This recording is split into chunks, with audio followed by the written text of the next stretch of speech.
Testing, testing, testing. That's why I'm doing early tests. It is definitely early for people to join, but I am just waiting. That's my phone. That's my phone.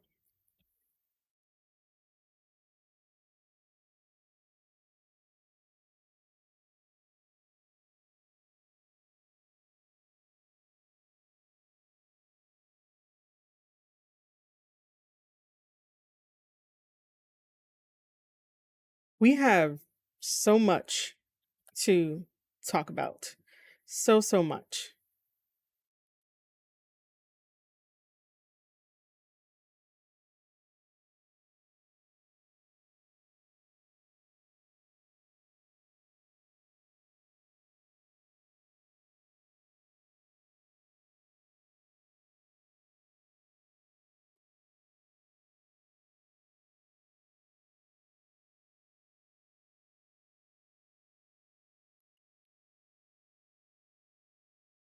So much to talk about.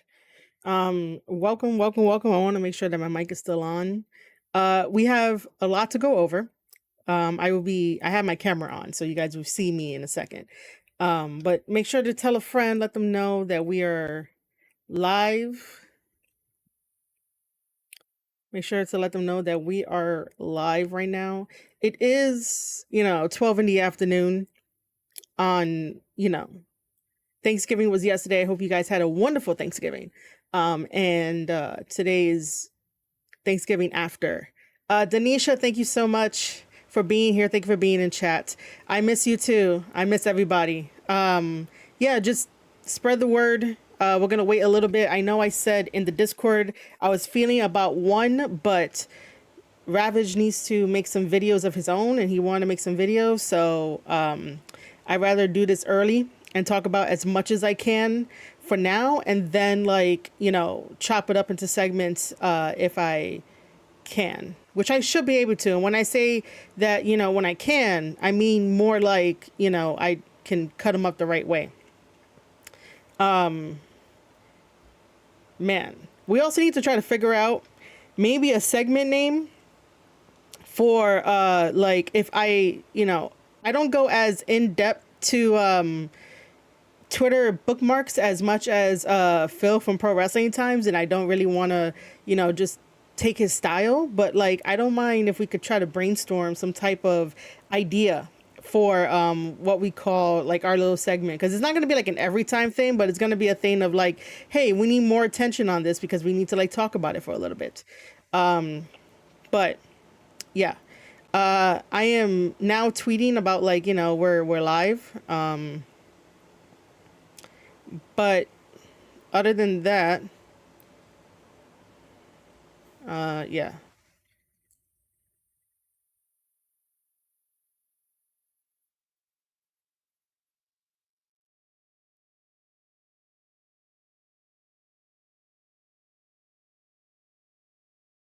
There's just really like so much that goes on in the wrestling world that to try and like do it all and talk about it all, man. Like we're not gonna run out of content. That's one thing, that's for sure. We're not gonna run out of content. But it's one of those things of like it is very taxing on stuff, on people and whatnot.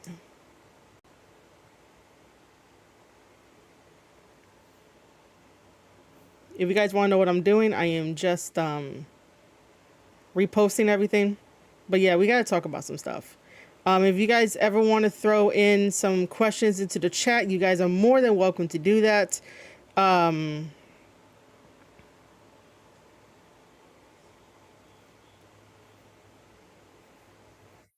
and if you are here right now, say what's up in chat so that way I know.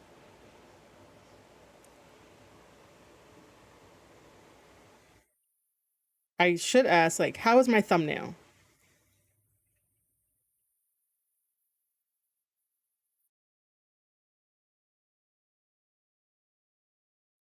I don't understand why posting like on Facebook doesn't really help.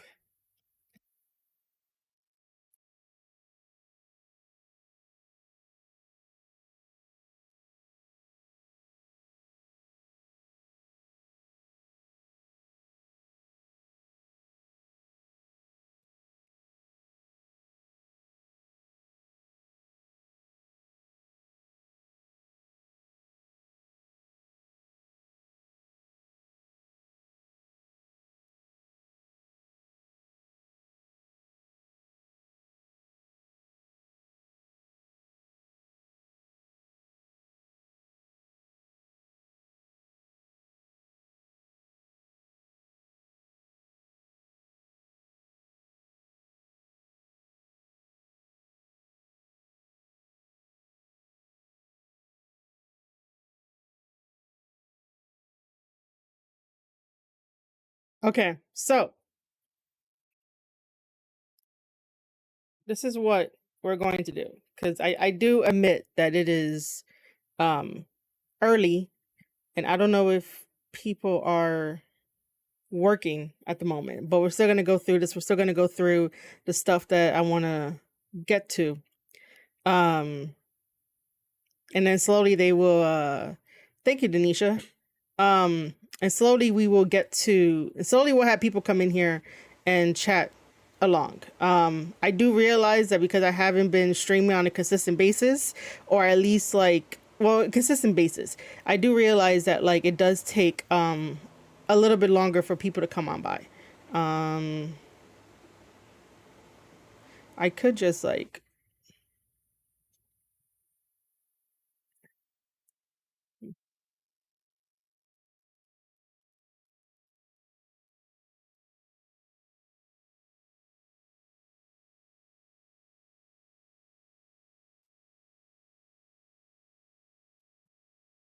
okay, so I think we're just about ready.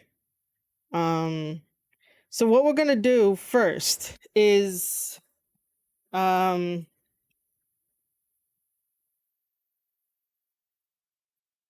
I'm gonna turn on my camera. That's what I'm gonna do first. I'm gonna turn on my camera. I should probably like, you know. And if you're wondering like why am I not in my living room, I just decided to switch rooms for the time being. Um what am I looking for?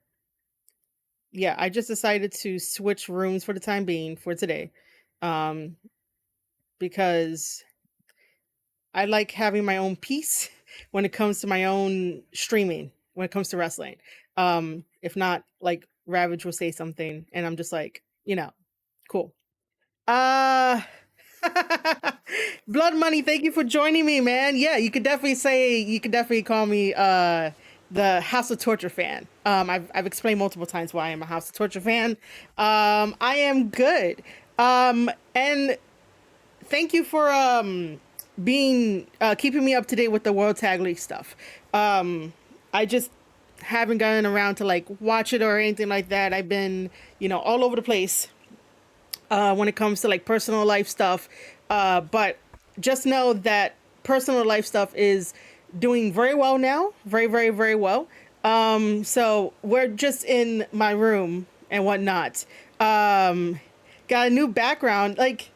Okay, before we really begin, Mike, what's up? Thank you for joining the chat. MD, thank you for being here. All of that back there, it's basically Ravage's stuff, right? That is all movie horror figurines. So that's all of his stuff. I don't really like too much horror stuff, so that's all his.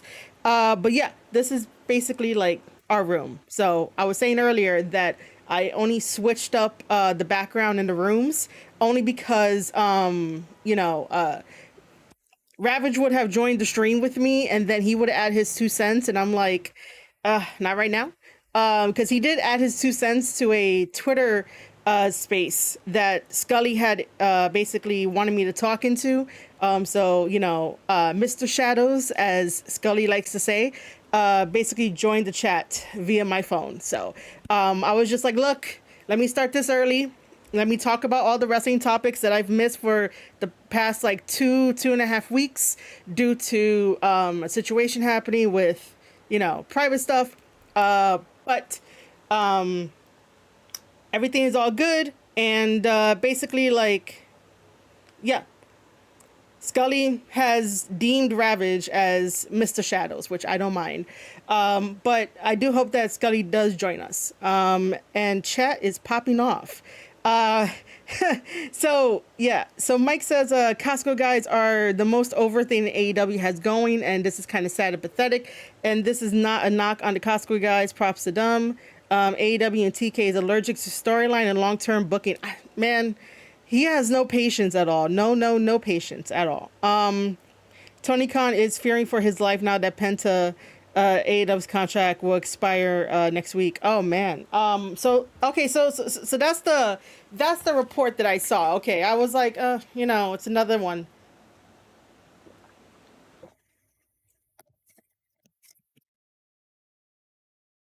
So, what we're going to do is, first of all, I am going to kindly ask you guys to hit that like button right here on youtube.com/Square Circle Podcast, because the more times that you like it and also chat in the chat, it helps push the video out into the algorithm so we can get more wrestling fans into the stream.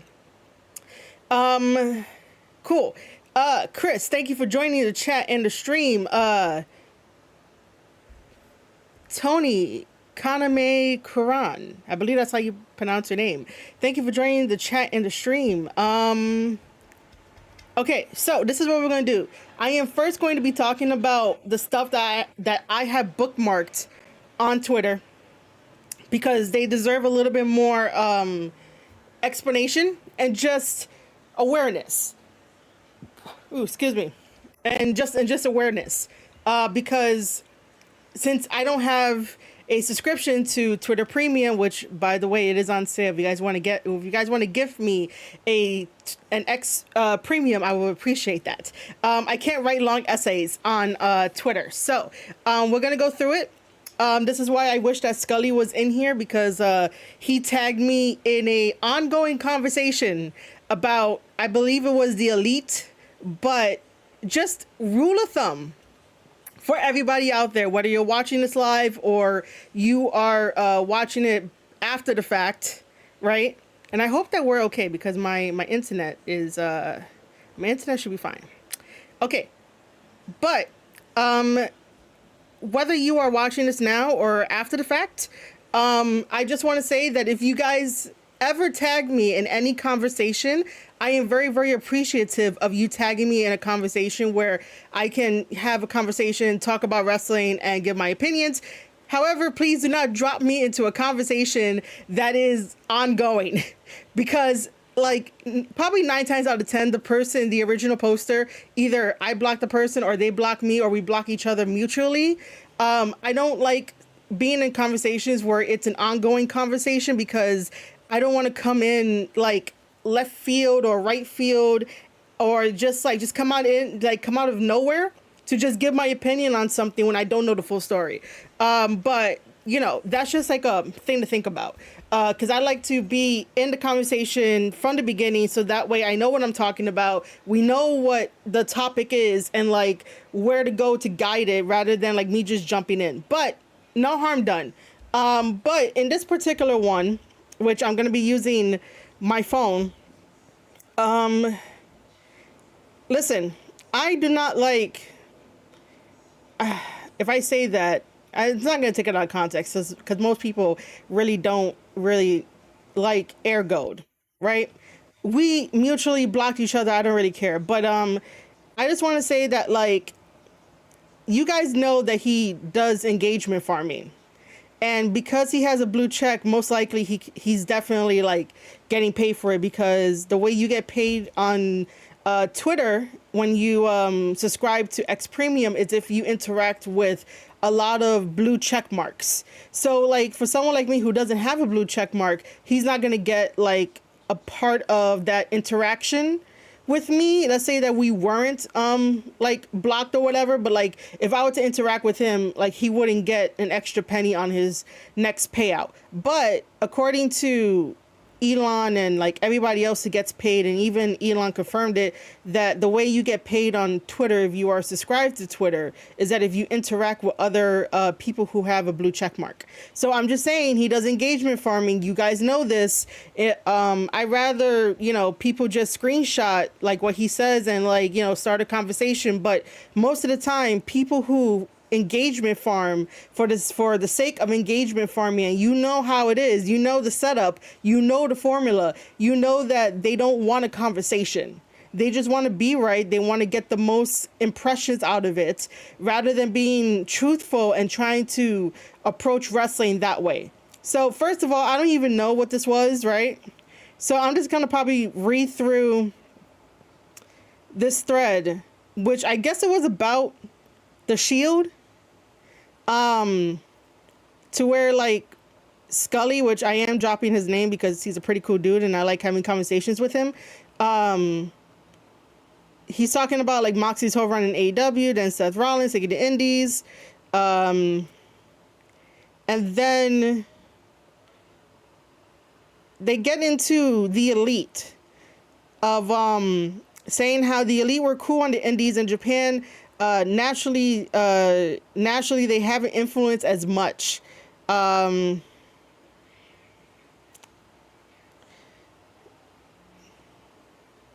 And then, of course, ergoed with the question of, did the Shield start a company that employs hundreds of people? That's a very stupid question. That's a very disingenuous question. Like if that's supposed to be rhetorical, at least like make it sound rhetorical, you know? You can make it sound rhetorical by saying, last I checked, the Shield didn't create a company that employs a lot of people. Like, that's how you make it rhetorical, so that people doesn't give you like no and then insert whatever insult you want here. So that was a stupid question. Scully had then said, did the elite blow up a wrestling company and make more popular in 3 to 4 years? I know Jon Moxley did numbers for AEW before it declined. Everybody did numbers. Like, it depends. This is why sometimes, like, on Twitter, you can't have... There are certain situations when we talk about wrestling where it could be, like, black and white, but there needs to be more context if, like, you're going to go down this route. Because even if you just give a little bit, like, I know Jon Moxley did numbers for AEW before it declined, and then have, like, a shrug as in, like, well, I know that, but, you know, blah, blah, blah. You need a little bit more context, just so that people don't, like, come after you and whatnot.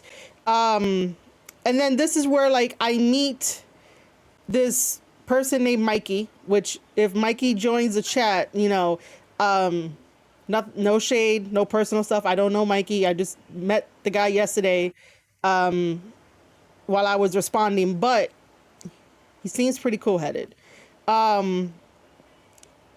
So the only reason why I'm going through this thread is so that way we could get caught up with it. So that way when I talk about my stuff, I could expand a little bit more.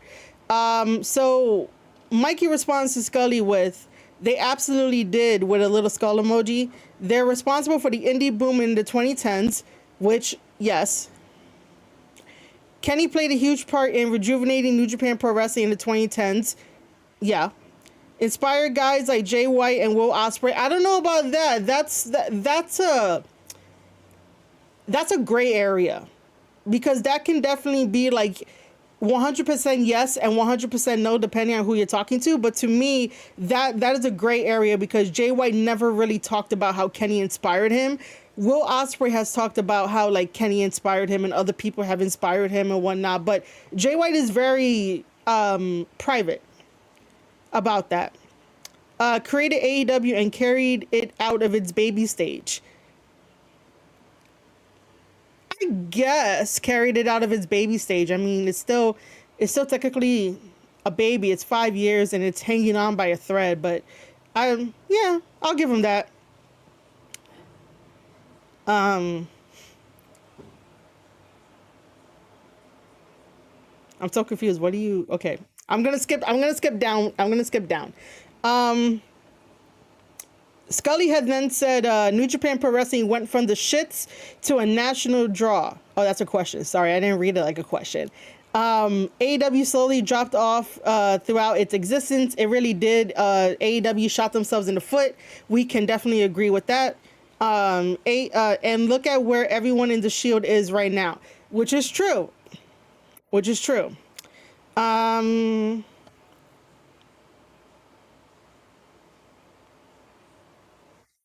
Okay. So I'm going to stop there, because then we somehow get into NXT. We somehow get into NXT and talking about numbers between NXT and AEW. And I'm like, guys, you dropped me into the middle of a conversation. Why? Why are you dropping me into the middle of a conversation? Okay, so after Scully said all that, Mikey goes back to say, thanks to the elite, New Japan Pro Wrestling was able to dip their foot into the Western markets. again, yes and no. Yes and no. AEW just got a $500 million deal.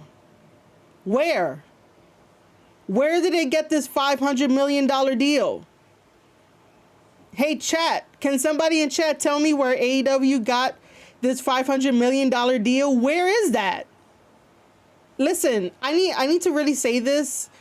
You guys got to stop listening to Uncle Dave. You guys got to stop listening to the other guys, which will be redacted, but you know who they are. You got to stop listening to people that say these ridiculous numbers without having proof. You guys have to remember that AEW is still an LLC. That is a limited liability company. Do you know what that means? That means that they are still a private company. AEW does not have to show us the books.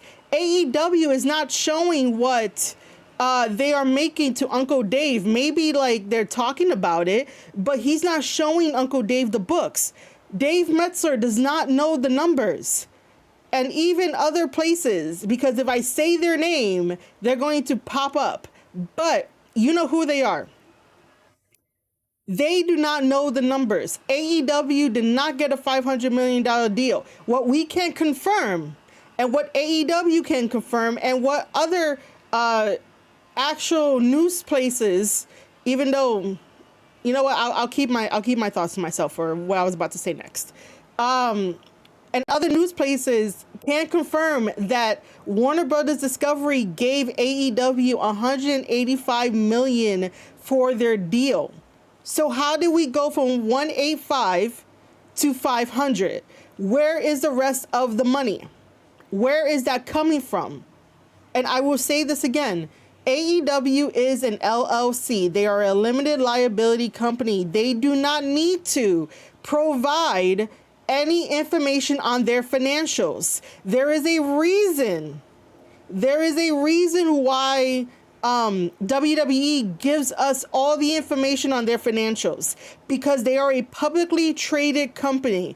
They are a corporation. What that means is that they have to open up their books. They have to open up their financial books in order to tell the world what they're doing with their money, how they get, you know, this money to that money, and what they're doing with this. Where are they putting these assets, you know, for whatever they're using their money for. Now, yes, there is a lot of like black and white when it comes to what WWE does with their money. As we saw that like Vince had to pay back all the money that was missing when they went through an audit, but that's like the exception to the rule of like he used it for business purposes. When you become an actual business person, you could actually go through the loopholes, and the loopholes benefit you as a business person. It really does.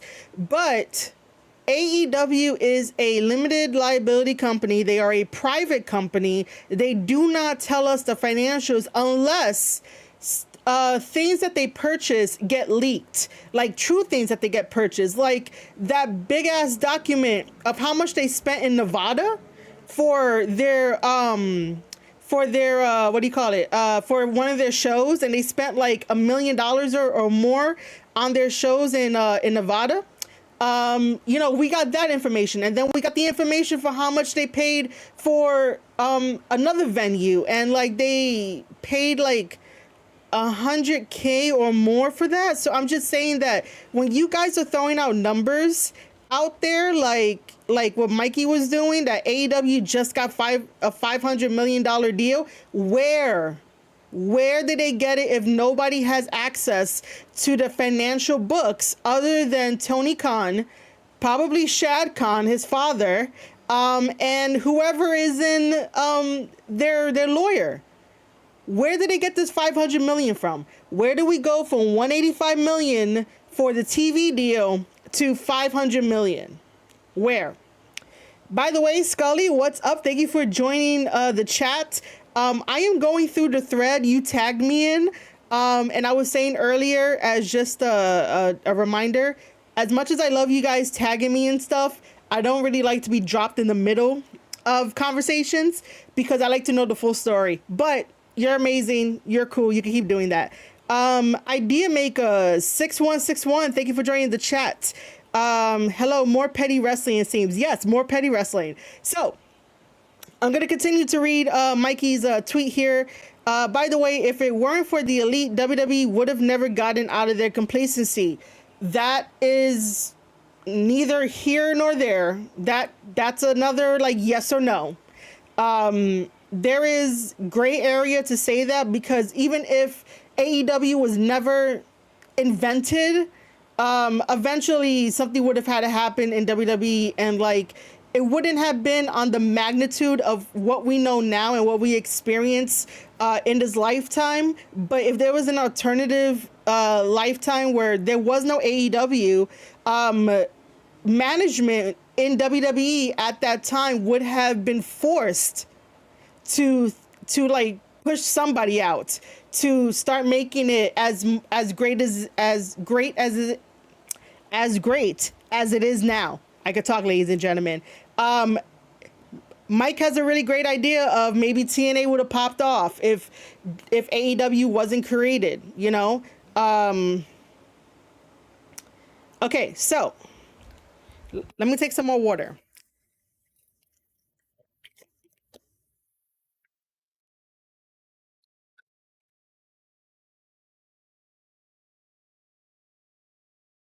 Okay, so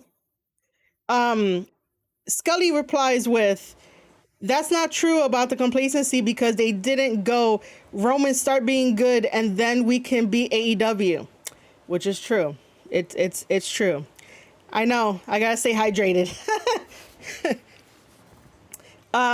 Scully continues to say that company that supposedly helped New Japan Pro Wrestling still never blew up in the States, and Tony took their top draws.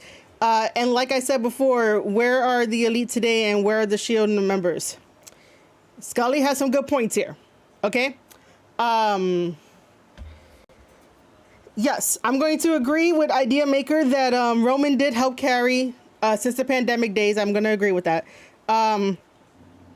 But also, just to throw some context for Scully for this tweet is that, like I keep saying in my other tweets on Twitter at Marie_Shadows, that New Japan plus New Japan Strong on a weekly basis plus a monthly pay-per-view basis was doing great when they were created, was doing fantastic.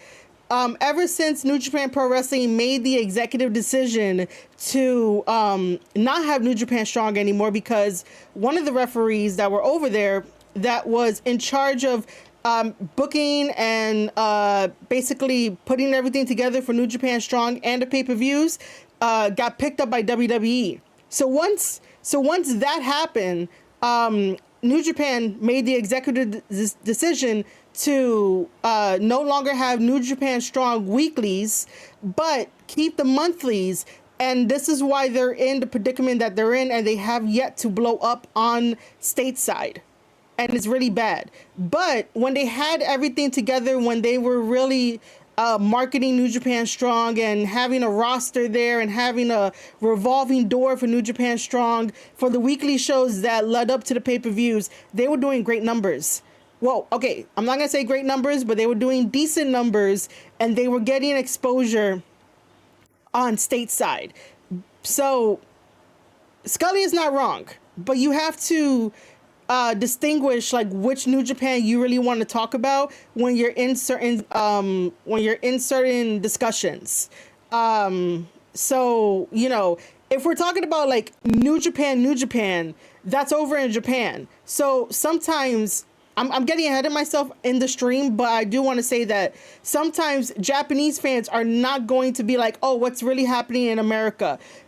They are curious, but they're not all of them are curious to the point of where we're curious about what's happening over there, if that makes sense. Yeah, no problem, Scully. I got your back for that.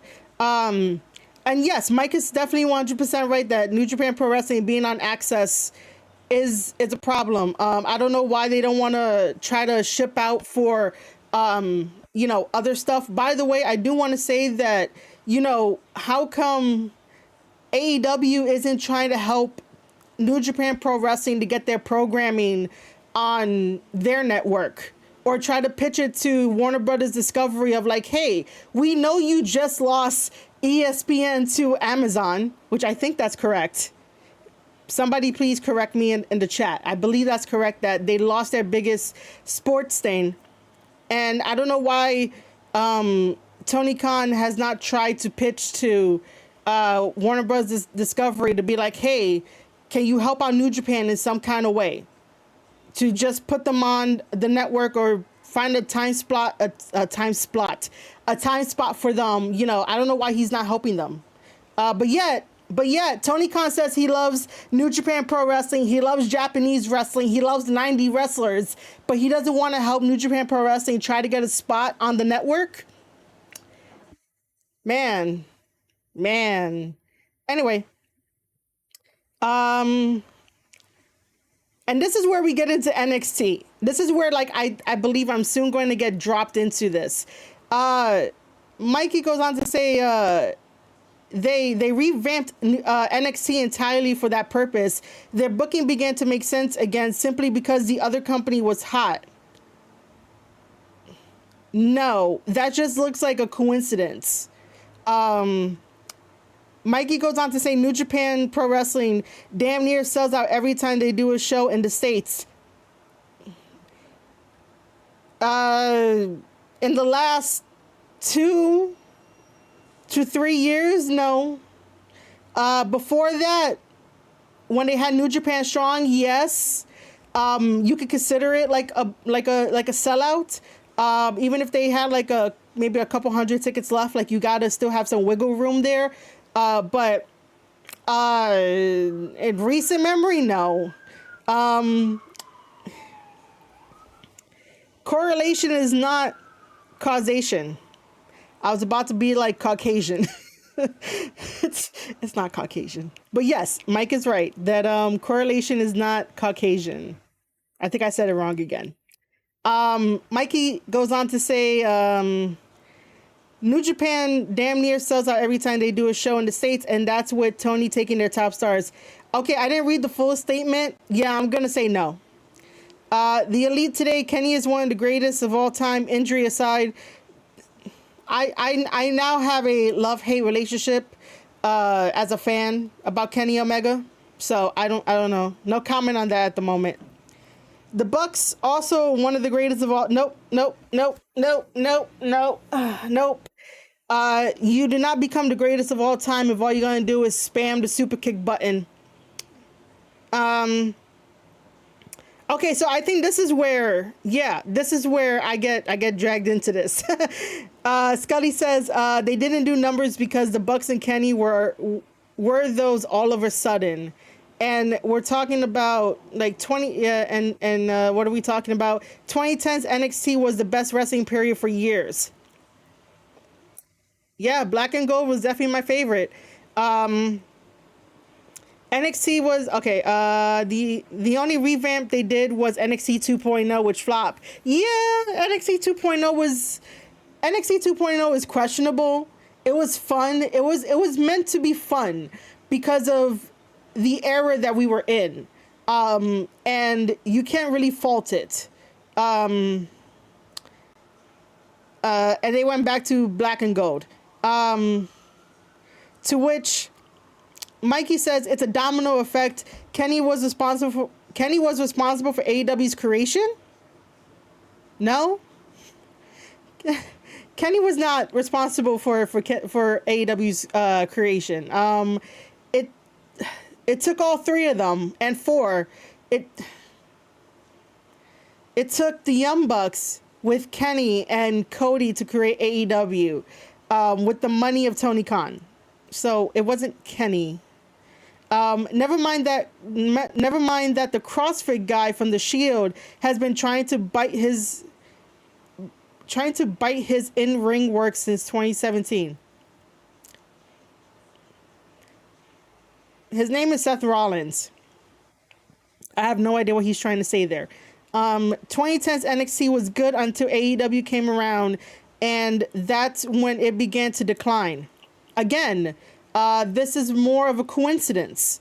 Hey Lucy, what's up? Thank you for joining the chat and the stream. The Elite were the foundation for New Japan's success in the States, and they opened the doors for them.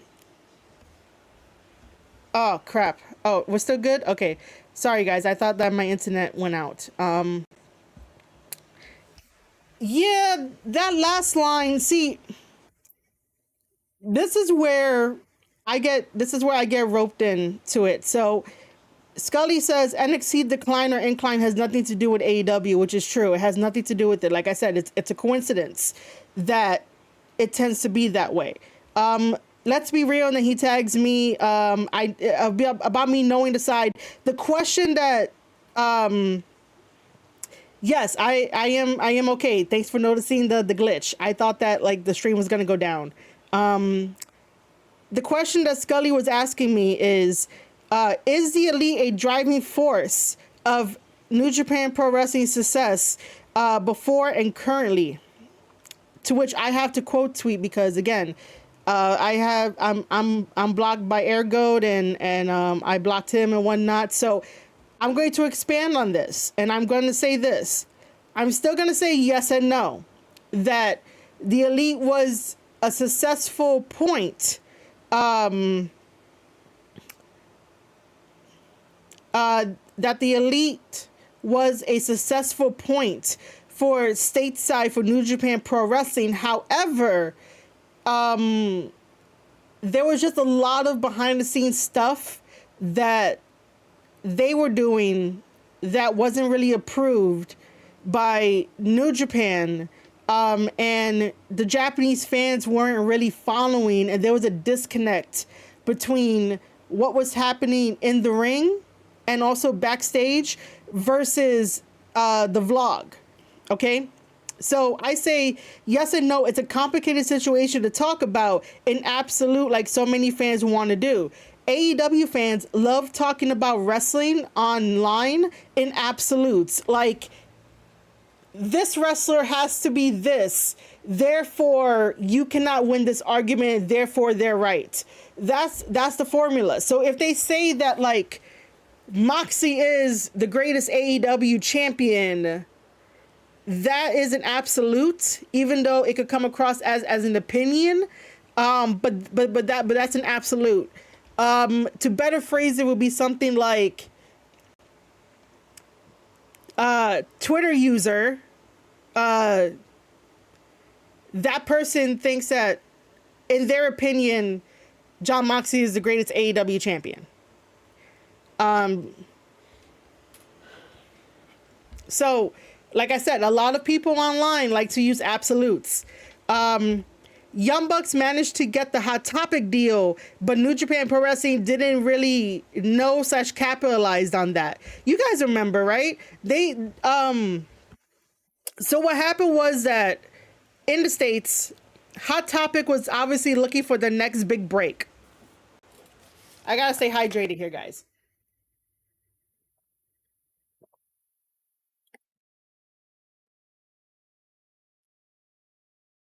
Hot Topic was looking for their next big break of what they can market because they basically ran out of everything, and the hottest thing going was the Young Bucks. The Young Bucks had being the Elite. The Young Bucks was wrestling everywhere. They were taking over social media. They were doing the clips. Everything was by word of mouth. So of course, like it got back to Hot Topic. The CEO of Hot Topic basically reached out to the Young Bucks, offered them a contract, and the rest is history. However,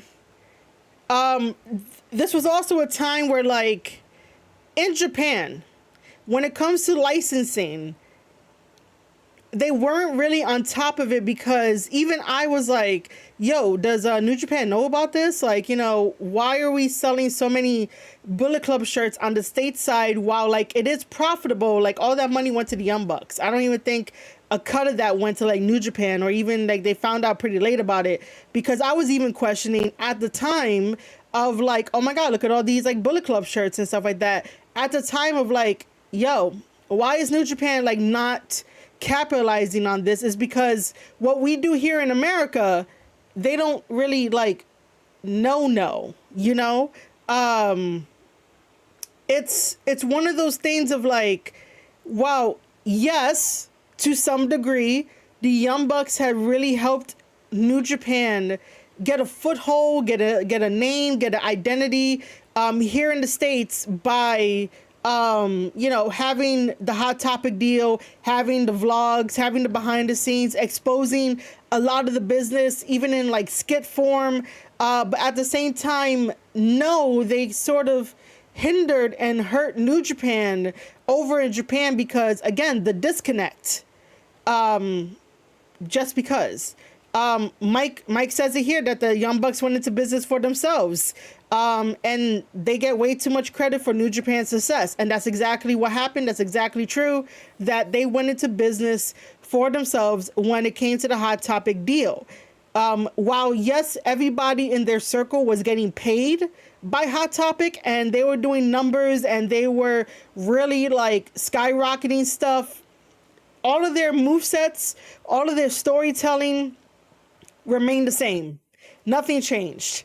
And they got too hot for themselves and was essentially kicked out of New Japan Pro Wrestling, essentially kicked out of Bullet Club thanks to Tama Loa and Haku, aka the Firing Squad, and kicked them out. Even kicked out Kenny because in the Bullet Club, they created their own little clique, the Elite.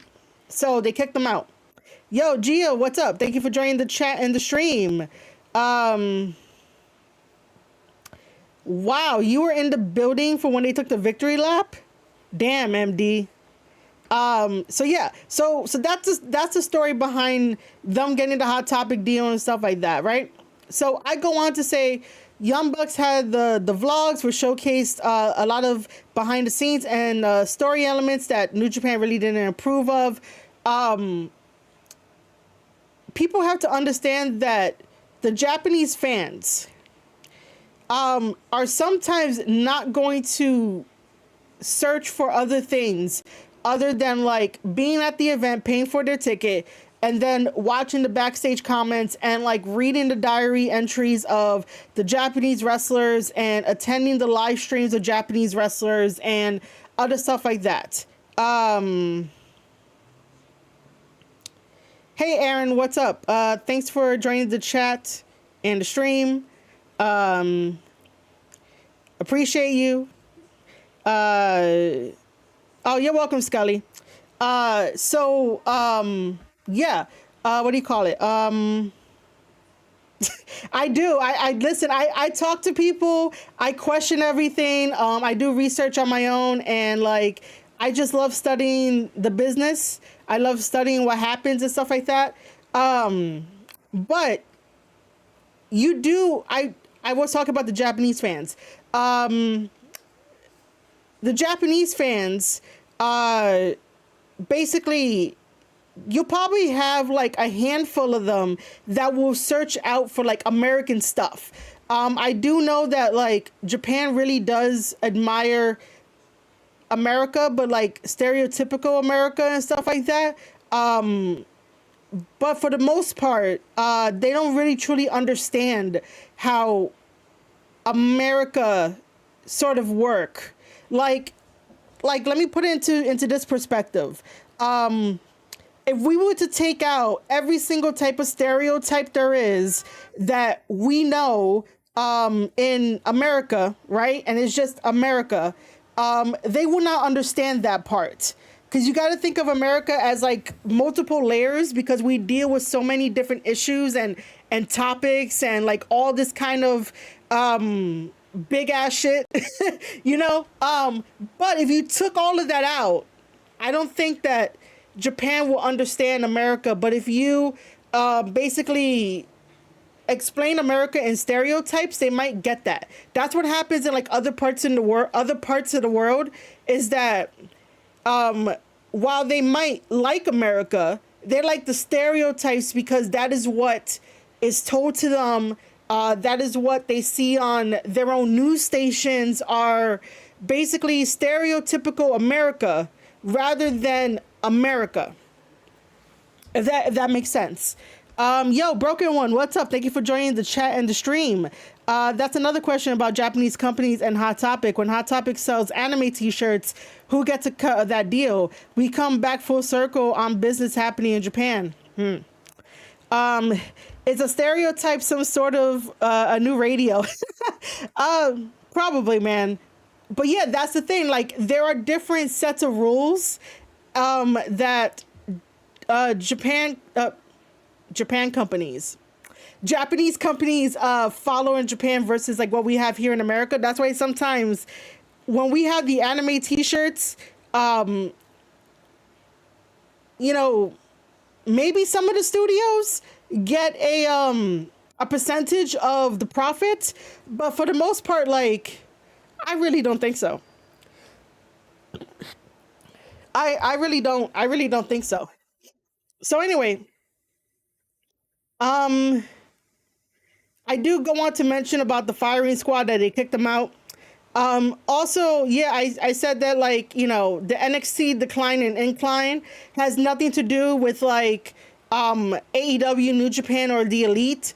Um, to which I want to respond. I want to respond to Mikey because Mikey had said to me, you can argue though NXT declined because AEW basically did their style with a more sports oriented approach, which led Vince to pull the plug and start over. They couldn't beat AEW at their own game, so they changed it. Reading that now, I don't fully know what he means. And I would say this because when we talk about the WWE style, WWE essentially has sports entertainment. That is how we know it because it's World Wrestling Entertainment. So, does that mean that AEW took, yeah, they took the entertainment, made a sports base, but was that was that their plan all along? You know, like, it's one of those things of how can I put it? How can I put it? It's one of those things of like, they didn't just take something to try to turn it to something different. AEW was always built on being the alternative and changing the world. But in recent years, they forgot what that means of changing the world. But they didn't do it out of spite. AEW was always the backbone of what it meant to be an indie wrestler and what it meant to have like an indie career. And basically, if you're not the biggest guy or the big bad muscle guy, you could still make it in the business. That is what AEW was founded upon. And I don't think it's right to be like that AEW took their style and just made it better. Like, no, that doesn't make any sense. I can say though that in on one hand, you can argue that NXT declined, but not because of AEW. Because even though AEW was like taking shots at WWE and NXT and starting the little war and tribalism back in the day, you could definitely argue that like more fans had gravitated towards AEW because it was new and it spoke to what people wanted at the time. You can also say, if you want to, based on everything that we've heard, that Vince probably was checking in or somebody was telling him about the other side. And, Vince was like, yeah, we got to restart.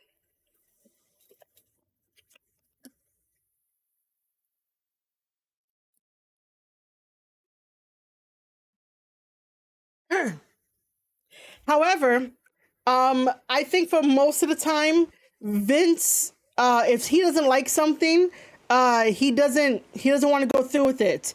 Now, if we're talking about pandemic days, right? We can argue that AEW had a better approach to it than a better approach to it than WWE, because WWE went back to trying to make larger than life characters like they did back in the 90s. That's the only difference that separates NXT and like what AEW was doing, if we're going to talk about like pandemic days, which I think that's roughly around the time that we're talking about. You know, that's the only thing that we can argue is about the different products of what it was given to us. But yeah, I wanted to start off with that big ass thread first. Again, Mikey, if you are watching this right now, or if you're gonna watch it on the replay, very nice chatting with you. I totally get it. You know, but you know, it is what it is. You're neither wrong nor right. You do have some good points here and there, but there needs to be extra context. That's all it is. But yeah, not a bad thing. Like not a bad conversation to be like, hey, this is what we're doing. I was told in chat to put some electrolytes in my water. Like, listen, guys, I am talking so much. I got my fan on, and like I did clean the room somewhat to like get the dust out. But you know, I'm talking, so you know. I don't even have electrolytes. Yo, Raheem, what's up? Thank you for joining the chat. NXT 2.0 was entirely VKM giving the middle finger to Triple H for going out with a heart issue. Vince hates weakness and gets mad when he sneezes. That's all hearsay, but I'll leave it, obviously. If I want to watch sport-based wrestling, I could watch NCAA or UFC. Yes. The Broken One says, I'll say this, just looking at the Bucks' faces, they look like the type of guys that do things without talking to people first. Exactly. Or at least thinking before they act on something. Yes.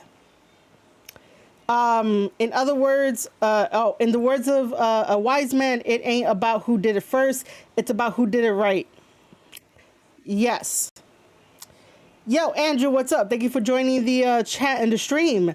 And then Vince left. Tony lost his purpose for starting AEW and then slowly starting doing the same mistakes ECW, WCW, TNA, and WWE did, and is now realizing after listening to Dave it's not working. Yes, it's not working. At least Vince had had a backbone. TK has a B word. Okay. There is another thread that I want to talk about. And this guy decided to what do you call it? Follow me on Twitch.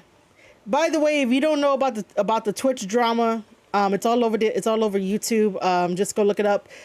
Until Twitch fixes its shit, I will be using YouTube. I will just be using YouTube. Yes, we are going to get to free Ricky Starks in a little bit.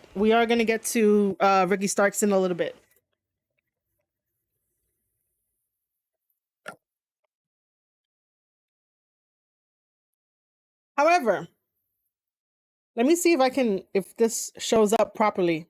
Okay, so this here, right? It is so blurry. Anyway, that is Aaron Rift. Oh my God, is it gonna like show? Okay, so we're gonna talk about this thread in a second. So this is Aaron Rift, who is from No DQ, and he's a cool dude. So he says wrestlers always beat the 10 counts at 9. AEW Dynamite would have been a nice opportunity for someone to fail for once. Did I read that right? Wrestlers always beat the 10 counts at 9. AEW Dynamite would have been a nice opportunity for someone to fail for once. Instead, Ricochet beats the count and then loses to a clothesline. Okay. So he goes by Sean Taywise, or known as Kyle, right? So we're gonna talk about this in a second. This person, Sean, because I want to bring awareness to what AEW fans do. This is just me just pointing out what they do, and it's like, it's a bad behavior, because if you really truly want to get a conversation, You guys got to stop. You guys got to stop responding to respond rather than listening and thinking and then responding. Because sometimes the people that you are chatting with are not necessarily against you. It's more like trying to bring in a different perspective when they can. Now, this doesn't go for everybody because you do have assholes out there that will basically be like an asshole, a straight up asshole, right? But for the most part, not everyone that you interact with online is going to be that type of person, and they're not always going to be against you in like what they're arguing with you with. Okay. So he says, also, guess what? A huge portion of AEW's international viewership is the Japanese. We're going to go over that in a second. So this is a very reasonable finisher to them. No, it's not. It's really not. I have to really think about it before I go on. It's really not. The Elite is still delivering on their promise to change the wrestling world. They lost what it means to change the wrestling world. People drunk too much WWE Kool-Aid. See, this is why AEW fans get attacked and get insulted and basically run over to Blue Sky. Because when you have to introduce WWE to try to make your point and be like, oh, they're drinking the WWE Kool-Aid. Oh my God. No, dude. We have eyes. We can observe just like you. And we're giving you different perspectives, but nobody wants to hear the different perspective. Everybody wants to be like, oh, it's because they drank the WWE Kool-Aid. Wait. A little bit of story time. I know firsthand what that WWE Kool-Aid looks like and feels like because I used to work for WWE in 2018 before everything changed. And I can tell you for a fact, I know exactly what that WWE Kool-Aid is. Did I ever drink the 2018 WWE Kool-Aid? No, I did not.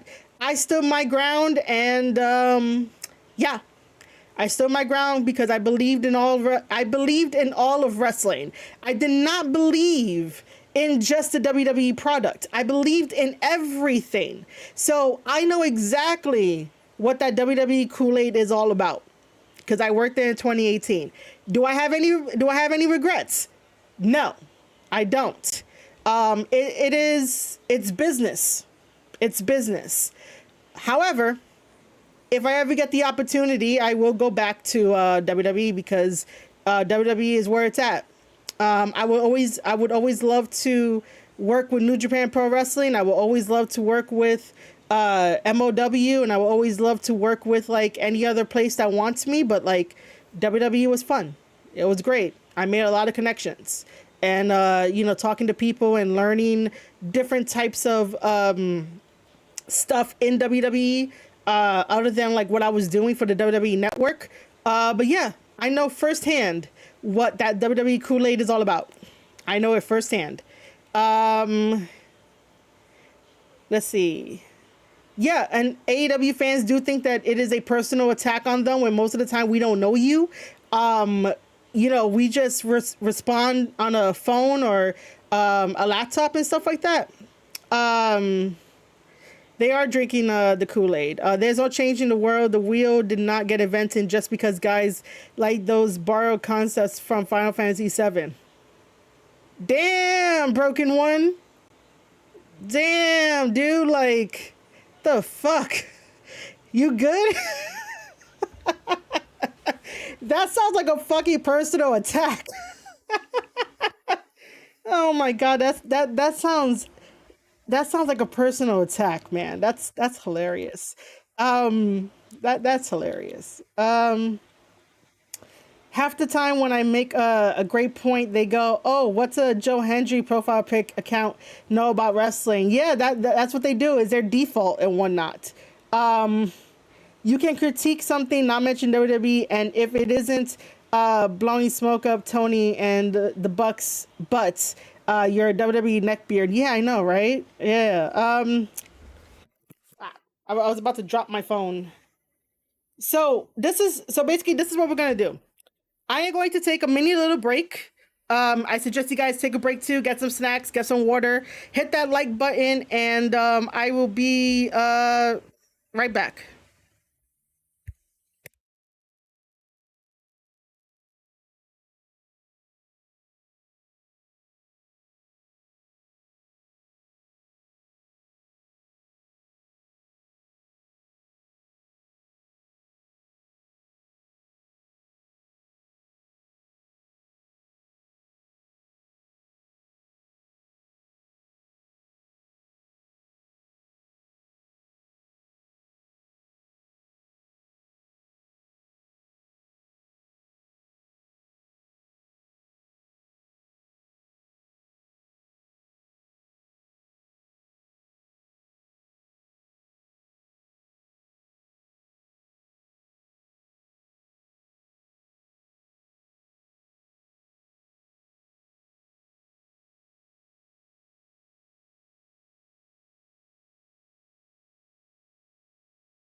Okay, we're back.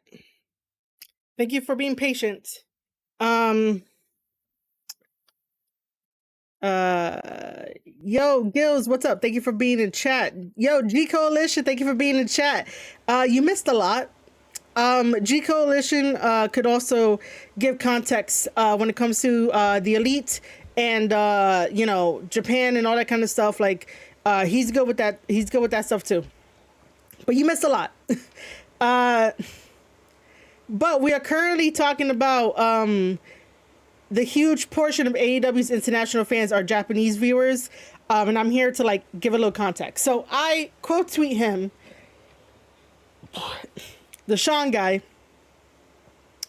I say, while AEW is dubbed on New Japan World by Despy and guests, when I say Despy, El Desperado, by El Desperado and other guests. Hey, Vortex, welcome to the chat, welcome to the stream.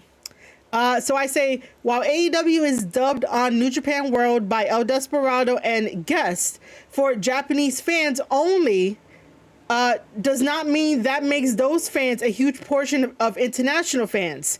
Truthfully, they care out of respect, but barely react to AEW announcements and wrestlers. The elite forgot what change the world meant, right? Because essentially, if you sign up to New Japan World for a subscription of 999 yen, or it might be a little bit more, I don't know. If you are not a Japanese resident, and I'm not saying to use a VPN, but if you are not a Japanese resident, obviously of Japan, you will not be able to see AEW Dynamite, Rampage, Collision, and the pay-per-views on New Japan World. So what happened was that because of this partnership, which is a very sucky partnership, and it's only draining one side, because of this partnership, Tony Khan was able to get AEW Dynamite onto New Japan World for only Japanese viewers to watch. Now, does this mean that the Japanese fans that have a NJPW World account watch the AEW Dynamite? We don't know, because we cannot get those figures. We cannot get those numbers. Nobody is going to go and do the investigation to be like, well, not really investigation, but like send an email and be like, hey, can we get those numbers of like how many Japanese viewers watch it? No, because they're probably not going to give it to us because of like legal stuff and whatnot. But other than that, like this guy does not know.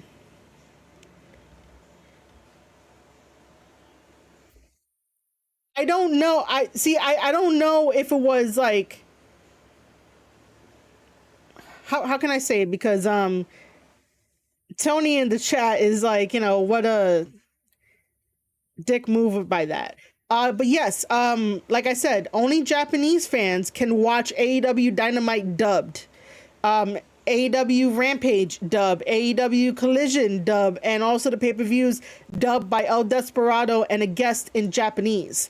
That is what AEW has carved out a little tiny pocket on New Japan World, their streaming service for Japanese fans to watch. Now, again, we don't know those numbers, and I have yet to see Uncle Dave report on those numbers or talk about that, they make a big portion of the fan base, because it really doesn't.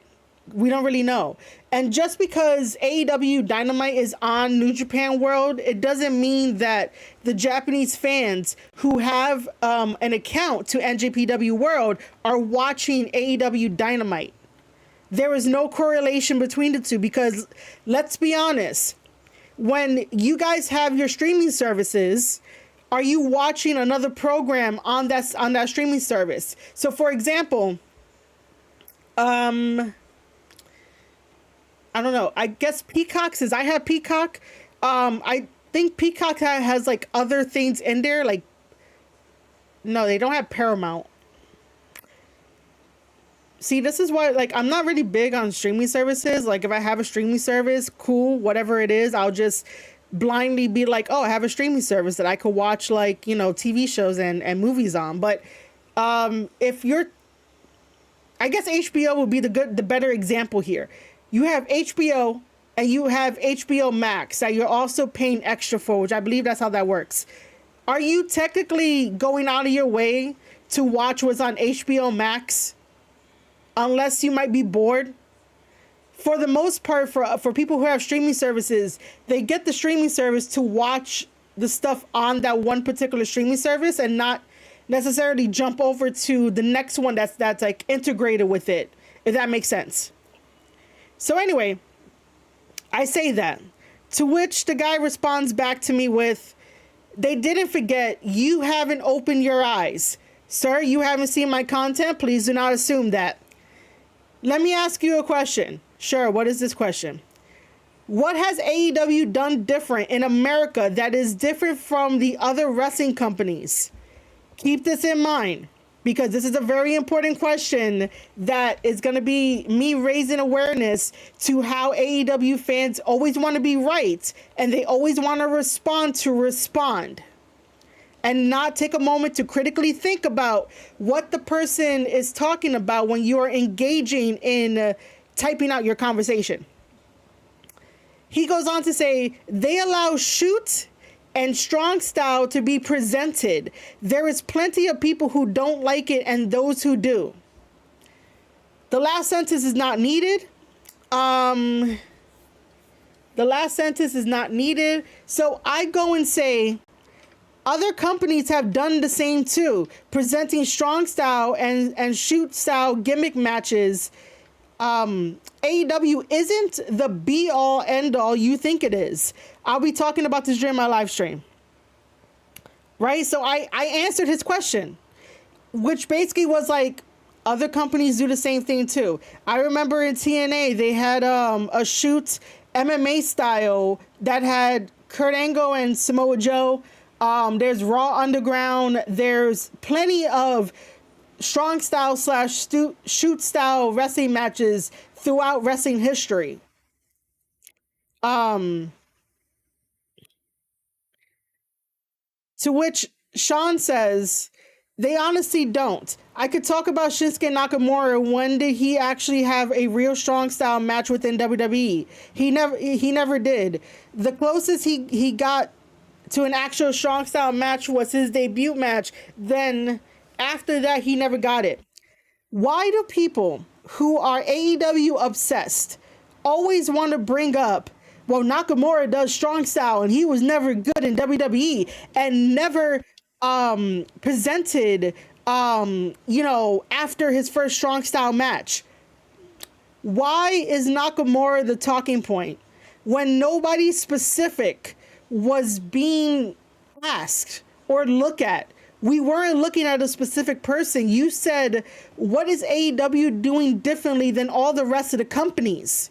Did you say specifically, the way that they treat Nakamura and his strong style is bad, and he'll thrive in like AEW? Like, if I was told that and the subject matter was Shinsuke Nakamura, then yes, we could have a conversation about Shinsuke and his strong style and what WWE is doing right versus, what could have happened in AEW and shit like that. But we weren't. We're talking about companies. This is what I mean, that they respond to respond and not respond with critical thinking. When you ask a general question of what is AEW doing differently than other companies that pertains to a strong shoot style, a strong style / shoot style, like, we're talking in general, we're not doing specific. So I said, I basically responded with, I said other companies, not specifically WWE. WWE has Raw Underground that presents a shoot style / strong style gimmick. Wrestling just wrapped up Josh's Barnett's Bloodsport. Like, are we going to forget about that? That just happened like this past weekend. We just wrapped that up. That's another shoot MMA strong style gimmick of a show. So companies, we're talking about companies. To which this person says, Raw Underground was more close to wrestling MMA. Strong style is basically allowing your opponent to give you their best shot and then you give one back to them, vice versa. Why are you telling me the definitions of strong style and MMA? Why are you doing that? I know these stuff. I know this stuff, man. Like, see, that's what I mean. You respond to respond and not respond from a critical thinking point. And that's why I replied with you respond to be right, because it's about how much you could talk and not how much you can listen. And I'm not trying to be like, oh, you got to listen to me for like every single little thing. No, if I'm answering your general question of what is AEW doing differently than other companies when it is pertaining to the strong style / shoot, right? Then I would be like, well, other companies are doing the same thing. AEW did not create the strong style or the shoot style kind of wrestling matches that we see. So we're again talking about general stuff, but you want to continue to go and go and go and go and go. And this is what I mean, that AEW fans want to hear themselves talk to the point of playing semantics, to the point of singling out Shinsuke Nakamura for some weird reason, and then get you tired. And then when you're like, okay, you just want to be right, they're like, see, I won, ha ha ha. Luckily, he did not do the whole "see I won" kind of bullshit, which I will give him respect. But again, this is to bring awareness to the fact of not everybody is going to argue with you or want to argue with you, and people just want to give a different perspective into what you say because there's context that's missing. So, you know, there's like this disconnect that happens when we have conversations. You don't know that a huge portion of the AEW international viewership is Japanese. That's like hearsay in a way. I could definitely say that, you know, just because AEW is on New Japan World, that doesn't mean that those fans get converted into watching AEW Dynamite. That was the point that I was trying to make, is that just because AEW Dynamite, Rampage, Collision, and the pay-per-views are on NJPW World, the streaming network, does not mean that the Japanese fans that watch it are going to be the huge portion for AEW's international fans when we talk about it, you know? But yeah, it goes on into like other things that are not necessary.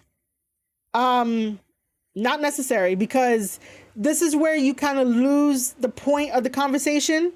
But yeah, again, I wanted to bring awareness to the fact of you guys got to stay on topic.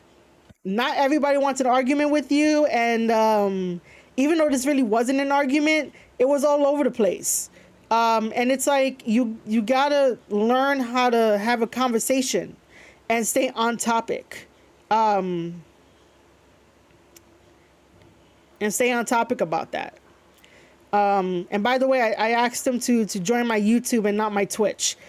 Just because I haven't streamed apparently on there for like 2 years, even though I can upload videos on Twitch. But yeah, join YouTube. Join YouTube. If you guys are getting any value out of this live stream, please make sure to hit that like button. And share it out, tell a friend, bring more friends in. And yeah, I appreciate you guys. Okay. Are those the only two stuff that I wanted to talk about for Twitter? That took up like most of my time. Um, I think that's about it.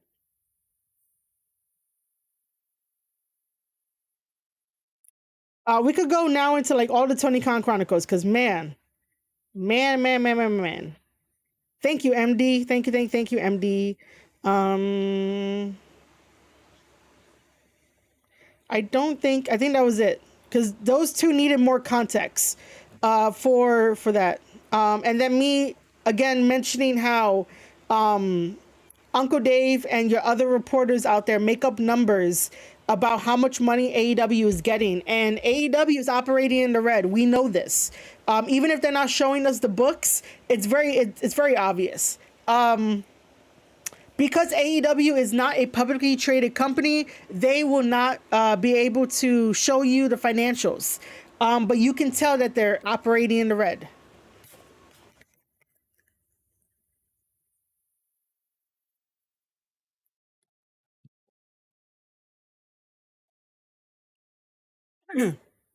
Okay. I wanted to go back up here and like read some stuff. Because Medea came in and said feature talent the WWE would have never have on TV. That was the idea for AEW. I believe that's what she was talking about.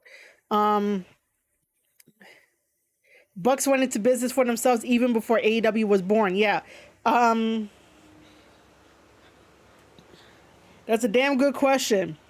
If Prince Devitt, Machine Gun Carl Anderson, AJ Styles, or Okada don't exist, what the fuck is the Elite? That's a damn good question. All right, it's a good thing the broken one says that he's good, man, because that comment to me was like, man, that felt personal. You just consider the source from how these guys think.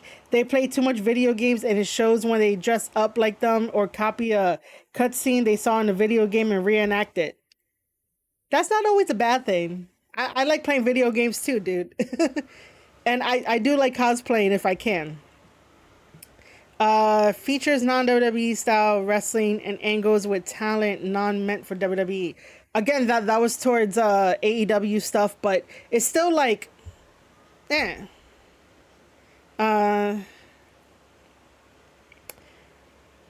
coming in with the facts.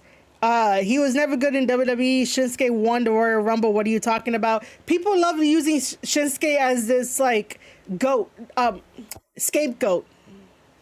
They really do. Yeah, WWE lives rent free, man.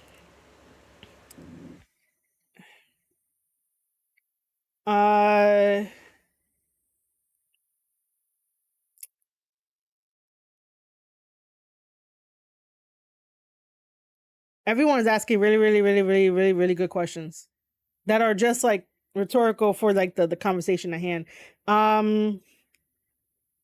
AEW, this is from Daniel. Daniel, what's up? Thank you for joining the stream and the chat. AEW is awesome. WWE really isn't his taste. I believe that's what he meant to put. The product is presented more mainstream, and I would love them to do a show at Yankee Stadium. At Yankee Stadium, man, nah. I mean, I don't know about that. I mean, I don't know. Uh, Wait, whose product is more mainstream? Because WWE right now is more mainstream than anything else. AEW is not. Strong style in AEW is basically just that fighting spirit. Yeah. I'm gonna have to agree. GCW Bloodsport 12 was a great show. I'll give you a hint. The evolution of Ishii's slap fights have to be studied. Man. Those slap fights, man. AEW feels like an indie fed, and a lot of wrestling fans love wrestling of old ROH and New Japan, so that's why people like AEW. No, I mean, to an extent, I will. To an extent, I could see that, Daniel. It's just that, yes, it feels indie, but once you, like I said this before in my other live streams and my other videos, if you guys want to like go back and watch it, AEW, once they got the network deal and they're on television, whether it's cable or not cable, they need to stop being an indie federation, because you cannot operate on an indie mindset in order to be successful. You have to follow the rules of cable and or not cable, but you can't continue to operate as like an indie fed. You gotta switch it up because you got the TV deal. If they didn't get the TV deal, then fine, they could do that.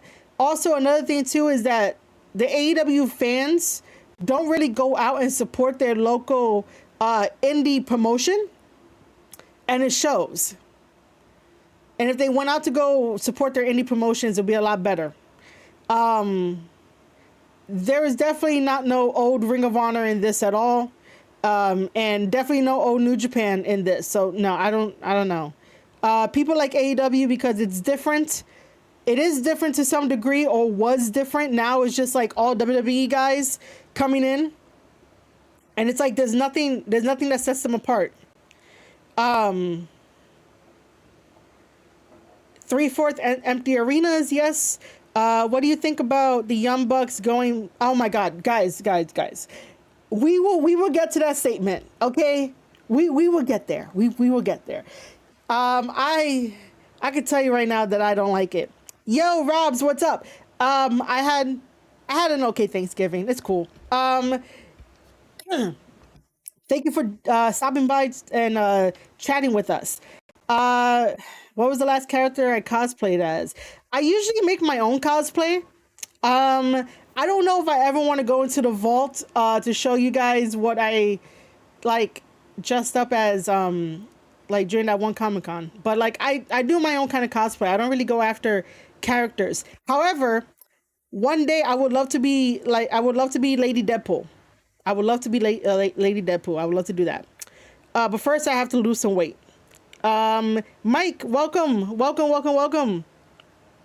I just realized that WWE hasn't signed any male New Japan star for some time. They just got a Noah guy. Even though he's on excursion, so that's the closest thing to like New Japan right now. AEW feels like an indie promotion because it is an indie promotion. It is. It's just that once they get that TV deal, that's it. Um,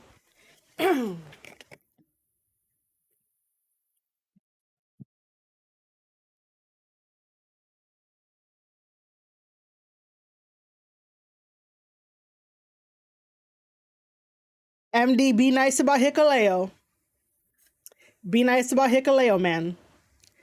Uh, oh, WWE feels more mainstream. Okay, I got it. Thanks.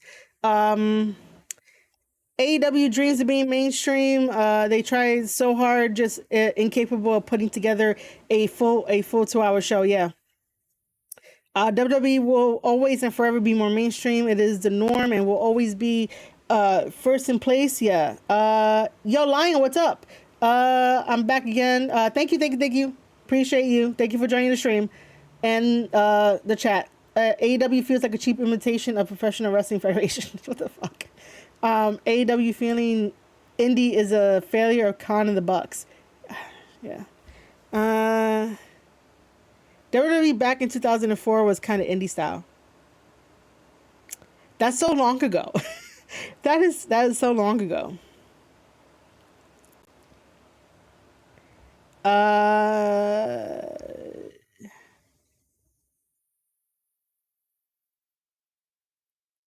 uh, I don't know what that's in reference to.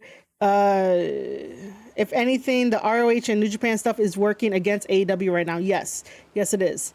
Okay, so this portion is going to talk about all the 20 Con Chronicles, especially to what Gills had alluded to and asked me the question of what do I think about the Young Bucks challenging for the IWGP championship titles. I'm going to tell you right now, I don't like it. I do not like it. Um, let me, right? Let me switch up some pictures, right? Because we're going to talk about it. Because man, we're going to talk about it. We are going to get into Ricky Starks. Should we get into Ricky Starks first, or the tag team, or the tag team kind of thing? Let me know, chat. Let me know. Should we do the Ricky Starks thing first?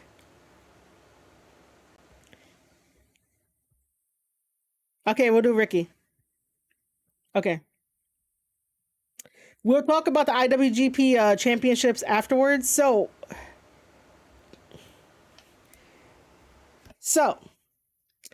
first of all, it is very petty that Tony Khan will pull Ricky Starks from his dates.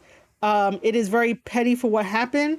I am a fan of Ricky Starks. Ricky Starks is a good wrestler. He's also good on the mic as well. He is sassy, which can sort of like hinder him in some ways, but that's not like a huge thing to worry about. It just depends on who he's talking to on the mic. It can be aka the whole Edge debacle kind of thing. And so I really do think that at this point, someone needs to buy out his contract. And whether that's like Cody Rhodes to buy it out, or like WWE to buy it out, or, Tony should just pay him out and, tell him to go do what he needs to do. But you guys do realize that the moment that Ricky is free, that he's going to be a bigger star than like anything else. Tony Khan has this pattern, right? And I'm only talking about patterns here because I don't know Tony personally, but due to patterns and due to what I can recognize, Tony Khan does not want anybody to be bigger than, anybody else, if that makes sense. Ricky has always been a star, even when he appeared on the vlogs of Sammy Guevara, when I used to watch Sammy Guevara's vlogs. And Sammy put up, there was a match that I watched between Sammy versus Ricky, which was great. There was another match that I also watched where it was Ricky versus a broom, like an inanimate object. And that was great. Ricky has the personality. Ricky has the full package. Like, he's a really good guy for the wrestling business, and he's very passionate about it. But to stop somebody because you don't know what to do with them, and then on interviews, whenever Tony Khan is asked about Ricky Starks, he makes it seem as if like, I would love to work with Ricky Starks. Like, I would love to, but I don't know right now. Like, I would love to. But, we'll see what happens. Like, Tony, you sign his checks. You sign everyone else's checks. Why does... Okay, I really don't want to put the blame on Jon Moxley, and I don't want to turn this into a Jon Moxley thing, but, like, Jon Moxley can get away with speaking the way he does about AEW and how he feels and the frustrations, as we like seen this before. I went over almost all of Jon Moxley's interviews, and he could get away with like how he feels. Darby Allin got away somewhat with how he felt and saying that, oh well, I'm here doing the promotion and wrestling while the Young Bucks are sitting at home. And the Young Bucks didn't like it, and you could tell there was like a little bit of friction and a little bit of weird absence. I'm gonna get to that too, Denisha. Thanks for bringing that up and reminding me to talk about that. So like, there's obviously favorites, and Tony Khan lets others slide while he doesn't let other people slide. And ever since, I guess, Ricky had maybe a little bit of an injury, or at least like some nagging injuries, he was staying home. He wasn't doing much. And then for most of the time when he was on like Collision and being in a tag team with Big Cass, most of the time he was taking the bumps. And I'm like, yo, something's wrong if he has to be taking the bumps every single time there's a tag team match. And then got put on the shelf for a bit and remained on that shelf, which makes no sense, man. Makes no sense. So it is wrong. I do think that like by this time he should just let Ricky out of his contract. Either he buys it or Cody Rhodes buys it and let Ricky be a free man. I do want to get to Denisha's point here that like it really is kind of frustrating that it is true, because GCW had to confirm it, and like if GCW had to make a statement about it and also confirm it at the same time, it's really like, yep, this is really bad. It looks super bad. For TK to pull Ricky Starks out of his GCW dates, you are essentially taking extra money off of his plate because you don't want him to live out his passion because it's not through Tony Khan. The last time this happened was when John Moxley was doing a lot of GCW events, a lot of indie events, and Tony Khan didn't like it, and Tony Khan was like, I had to have him exclusive to AEW, so he pulled him out, all of that, and he hasn't allowed John Moxley to be at a GCW event. John Moxley was at a GCW adjacent event where it's Josh Barnett's Bloodsport, but he didn't get pulled out of that with Marina Shafir. She didn't get pulled out of that. And that's because they don't really say anything. They don't stand on business. I said this in the last live stream, or I'm sorry, not last live stream, but the last podcast episode that I did, that you know, while John Moxley talks a big game in all of his interviews, he don't stand on business. Ricky Starks stands on business. And if you guys want to know, I'd rather have Ricky Starks by my side to tell me when I'm, you know, fucking up, or to like be real with me and truthful with me and stand on business with me. I'd rather have him in my corner than somebody that's going to say some stuff but not stand on business. So that is what is happening here, is that when you are confident in yourself, like how Ricky Starks is confident in himself, and more power to him, like he better not fucking lose that shit. When you are confident in yourself and you know who you are and you are so comfortable with that, people want to tear you down regardless, and people want to like just silence you. Have you noticed that like anything that has been going on, it's Tony Khan trying to silence Ricky Starks?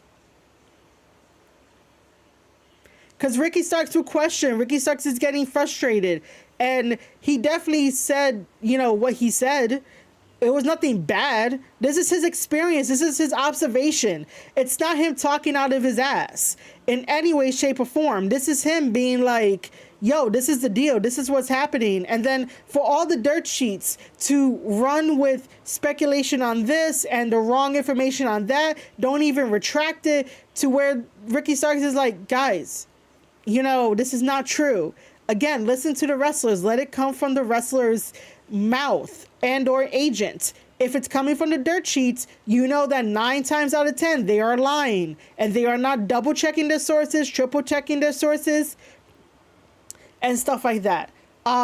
Ricky over here is standing on business, and I really hope that somebody buys out his contract. It's really unfair that he got pulled from his dates just to sit at home. Now, the talk online is super fucking crazy, because once people were finding out that Effie on his podcast was saying something about Tony Khan and like how his Tony Khan's father keeps giving him money and like, you know, has all this money for this kind of stuff, he's not wrong. I may not like Effie, but he's not wrong. Tony Khan has his dad giving him the money, the inheritance money, and Tony Khan is spending money like crazy, but doesn't want to let Ricky Starks out of his contract. So nothing that Effie said was out of the ordinary, but people want to use it as a weapon of like, oh, he shouldn't talk shit, this and that. And plus, anyway, it is kind of weird and sus that GCW announced that they're going to be at the Hammerstein Ballroom in December, and then all of a sudden, AEW is like, yeah, we're doing 3 days over there too. You, AEW, and Tony Khan love riding the coattails of those that are way more successful than you and want to say, oh, but we're doing well. You're not doing well. Because sometimes it's one of those unspoken rule of that you don't trample over each other like that in the wrestling business. I understand that the wrestling business is very carny. I understand that the wrestling business is very cutthroat. I get that because I work in the business. And it is very cutthroat and very carny. But at the same time, you do not sort of like step over each other, especially in 2024. Like there's room for everybody to eat at the table, but you still want to fumble over somebody.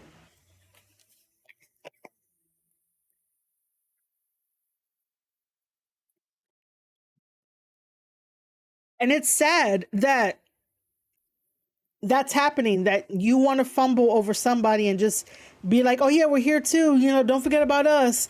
We want a little bit of that, we want a little bit of that money, a little bit of that clout, because they can't get that clout. They can't do it on their own. They can't. AEW has way too much bad faith and trust with people, that their own fans are leaving the fan base because they're realizing that, oh my God, this is not what I thought it was going to be. They shot themselves in the foot with the whole CM Punk thing, and they shot themselves in the foot with a lot of other things, and they're going to shoot themselves again in the foot with removing Ricky Starks from his GCW dates. And that means less money for, Ricky Starks. Less money.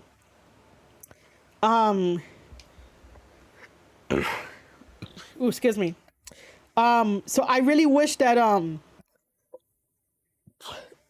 that Ricky Starks was let go of his contract. The other thing I want to mention too is that I have seen the narrative going around of like, oh, he signed a contract, he should be working. Those kind of fans that want to say that because he signed a contract that, he just got to show up for work. If he showed up for work, he would have been having all these opportunities. If he didn't say anything, he would have all these opportunities like everyone else. And it's like, people are not robots. The wrestling business is not a 9-to-5 job. The wrestling business is very similar to the entertainment business, where you could be popular one day and then fall the next and get canceled that day. This is not a regular 9-to-5. So whether or not he shows up has nothing to do with it. There could be creative differences that we could talk about that are way more beneficial as a conversational topic, rather than like, oh, he got to show up for work. Just because you still work a 9-to-5 and you got to show up for work does not mean that you're the same as a wrestler. And the rules of working a 9-to-5 job does not equate to what wrestlers and their work schedule is, because wrestling is done at night at events, whether it is a house show or on cable television or a pay-per-view. It is not clocking in, sitting at a desk, doing numbers, or emailing people 9-to-5, or calling people and being like, hey, can I talk to you about your car's extended warranty? Oh, you don't have a car? Oh, I'm so sorry. Wrestling is not the same as a 9-to-5. The only thing that I can say that is like a 9-to-5 is if you go work for an actual company like WWE, MLW, and you're doing paperwork, and you're working on like the WWE network, or you're working on something where you do have to sit down and you do have to be there for like 9-to-5. That is a regular person job. But if you are a wrestler taking wrestling bumps in a wrestling ring, wearing wrestling gear, you do not follow the same rules as a 9-to-5. Those people online that were saying that, oh, if he just did what he wanted to, if he just showed up and did what he needed to do and showed up to his job, that tells me that you are way too comfortable letting the man and the machine tell you what to do with your life. And you don't know how to break from that. And you don't know how to break from the matrix, so to speak. Because if a job has you that like grip tight on you, how are you ever going to survive? How are you ever going to survive in this world if you don't know how to walk with your own 2 feet? But you want to tell somebody else, oh, well, you got to show up for work. Everybody knows they have to show up for work because we got bills. We got man-made bills and shit like that.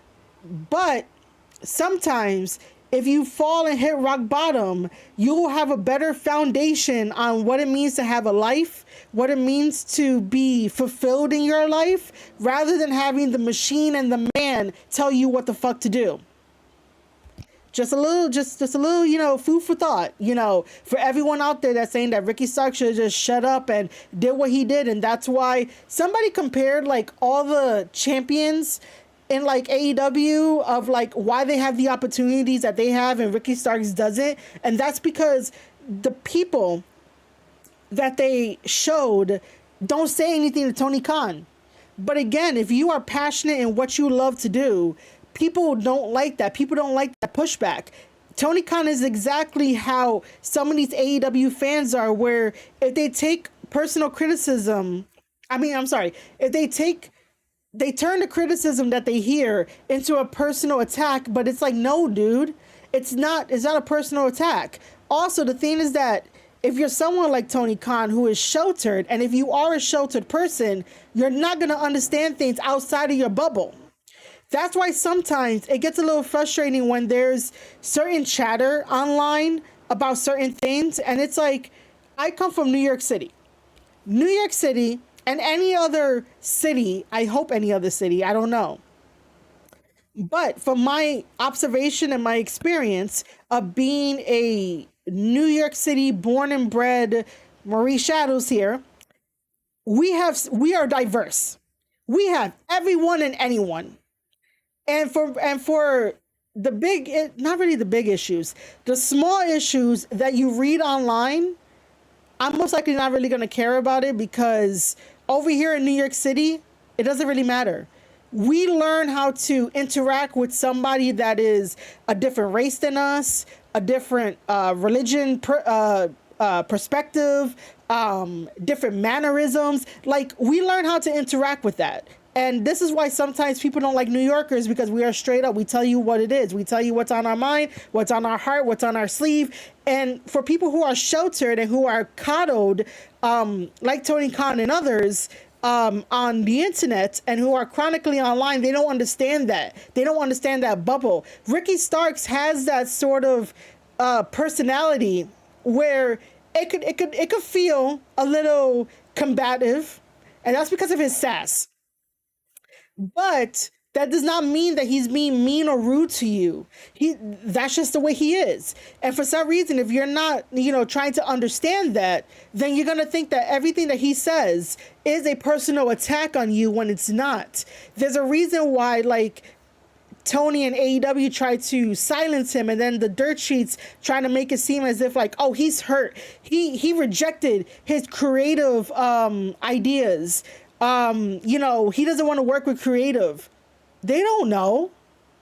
They really don't know. They're getting secondhand sources, third-hand sources. No one is talking to Ricky Starks directly to get it from the horse's mouth. And then everybody online takes what the dirt sheet says and runs like a wildfire with it. And then when you try to go back and try to be like, bro, this is wrong, this is wrong, this is wrong, they insult you, call you all names in the book, want to try to get you canceled, just because they don't want to be wrong. But see, this is the thing.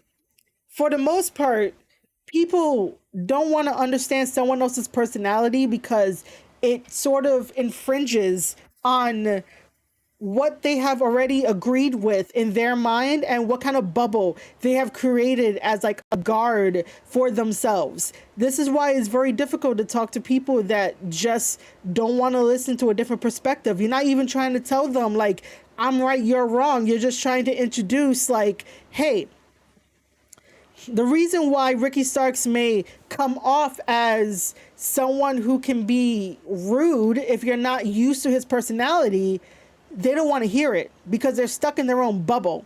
And that's what is so annoying about the AEW fans and other fans that chime in, and fans that want to say, oh, if he just wanted to show up for work, he could have just showed up for work. Like, I get it. Yeah, he should have did that. He could have did that. But he's a passionate guy. Let him be a passionate guy.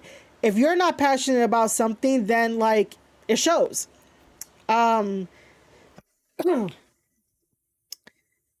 Mr. Opinionated, thank you for subscribing to youtube.com/Square Circle Podcast. Appreciate you.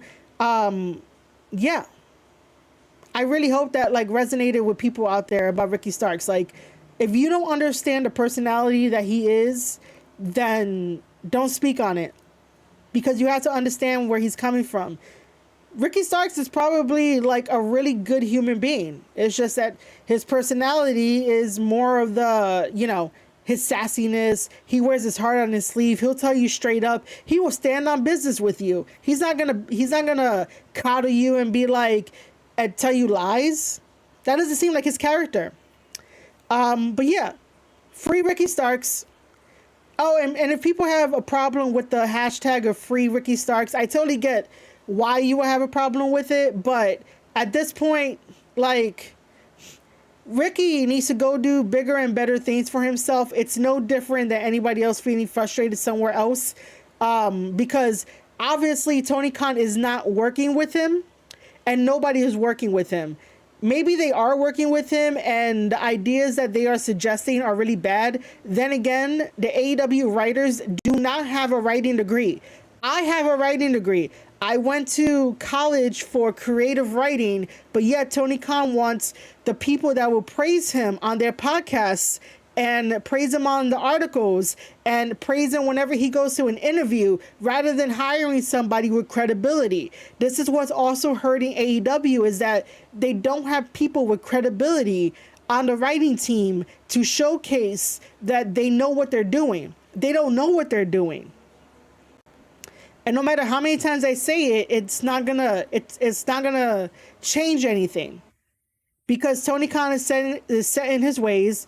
AEW writers team are set in their ways, and Ricky Starks wants to work with somebody that is competent. For if you guys have been following me, I've been really vocal about the United Empire thing, and I will probably make like another video about that but for the most part, like, their writers team showed how horrible their United Empire story was, and shame on Osprey and shame on Cal Fletcher and shame on Mark Davis for not trying to rectify it and trying not to make it right. Shame on them, because they're part of the United Empire or stuff like that. Like, shame on them for a little bit. But other than that, like, the AEW writers proved how incompetent they are, and Ricky Starks is a very smart guy. He wants to work with competent people. But yeah, make sure to spread the hashtag free Ricky Starks.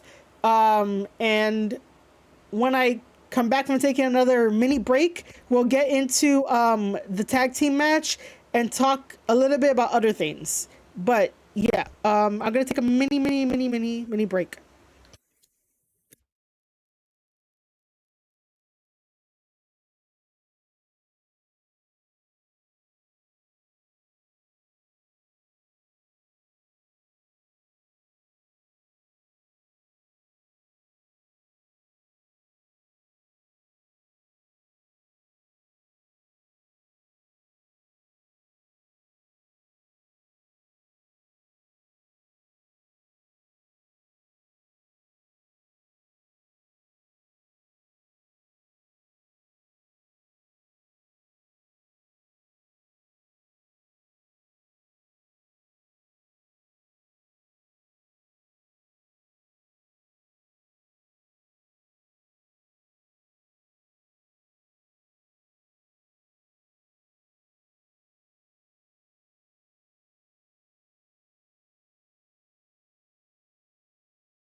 Okay. Um, I do want to give a quick shout out to chat, guys. Thank you so much for chatting in chat. Um, I just been really going off on all these topics. Um,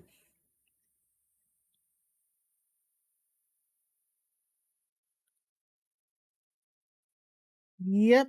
Uh, that's awesome that you're going to the GCW event in Brooklyn, Mr. Opinionated. Um, yeah, we all agree that Ricky needs to be let go. Okay. Cool. Again, guys, if you're getting value from this live stream, hit that like button and Share it out. Bring some more people in here. Let's have a really good time in chat. Do you see the bullshit on my screen? Which is, if this happens, because I don't know what the score is right now when it comes to World Tag League from New Japan Pro Wrestling, which is the last tournament of the 2024 calendar wrestling year. The Young Bucks, after losing the titles to Private Party, what do? Issue a challenge to the IWGP World Tag Team Champions as if like it's a consolation prize. As if it's like, oh, we're so sorry you lost to Private Party. You can go to New Japan and get the damn belts. We all know this is gonna fucking happen. Okay? You wanna know why? Because the Young Bucks get what they want. Even if people are like, oh my God, they don't really do that. They don't take over. You know, they put people over more than people realize. 9 times out of 10, they get what they want. They hold stuff hostage. We saw that with the AEW titles. How come the Young Bucks are like the only ones to have the titles the longest and the most? Why? They are EVPs. They are executive vice president. Maybe not anymore. But for the most part, it's like, why? Aaron Henare and the Great Khan of the United Empire that's left in New Japan Pro Wrestling. They still have Jeff Cobb, TJP, Jay, Callum, and I think I named them all. And what do you call it? Okay, so the Great Khan and Aaron Henare won those belts back in November. November 4th, 2024 is when they won those IWGP World Tag Team Championship titles. And the Young Bucks are like, I want to challenge the champions. And then the fans, for some reason, the Japanese fans want Goto and Yoshihashi to win the World Tag League champion. I'm sorry, the World Tag League, the World Tag League tournament, and then get the belts and become champions. And I'm like, we've seen this before. Goto and Yoshihashi do not give us anything new when it comes to the tag team division. I love watching their matches, but let's be real. If they are champion, it's going to be boring, it's going to be slow, we're not going to get anything new. We've seen this. We have seen this play out. And I do want to get to Gio's comment because this is very important. Gio says, we saw that with Moxley and the IWGP Championship title, right? Exactly. The same formula. Tony Khan is basically booking Wrestle Dynasty. Wrestle Dynasty is the 2.0 of the Forbidden Door given to New Japan Pro Wrestling to make it look like New Japan Pro Wrestling has a new pay-per-view right after Wrestle Kingdom. This is Tony Khan taking over. And I am very serious about it. This is him taking over. Unless somebody from the industry want to slide into my DMs or email me at squarecirclepodcast@outlook.com or DM me on social media where you can find me on Twitter at Marie_Shadows and tell me otherwise. Are you going to say that Tony Khan is booking New Japan Pro Wrestling for Wrestle Dynasty, but under the disguise of that it is New Japan Pro Wrestling? So we've seen this. We've seen that, you know, EVPs and people who are near and dear to Tony Khan's heart, like Jon Moxley, will get New Japan belts, even if they don't deserve it, even if they don't work their ass off to be there. Aaron Henare and the Great Khan have worked their ass off in New Japan Pro Wrestling to get the tag team title belts, and Aaron Henare almost fucking died in New Japan Pro Wrestling from that dog pound cage match with Bullet Club. He cracked his fucking head to where he was bleeding. They taped him up. He was still going. The ancestors of his Maori blood was running through him, and he survived. And then for some reason, Tony Khan wants to be like, yeah, Young Bucks, go to New Japan. Nobody wants you guys in New Japan. The same way that nobody wants Kenny in New Japan. Like, I can't even stand the way that Kenny wants to play the whole kayfabe kind of shit up. Like, oh my god, I'm back in New Japan, guys. Oh my god, I'm so nervous. You know, I don't know if you guys would accept me. I don't know if I have the respect of you guys to be here. That's fucking Kenny Omega. Okay? That's Kenny playing up the kayfabe when kayfabe is dead. And Kenny on live stream was basically alluding to Rossi doing inappropriate things and, like, you know, having the girls be in bikinis and like all this kind of like allegations, but yet want to be like, oh, New Japan, oh my god, guys, I'm so back, but I don't know if you guys accept me or like. Kenny, stop. Young Bucks, stop. You have a company called All Elite Wrestling, and you guys got to fix it.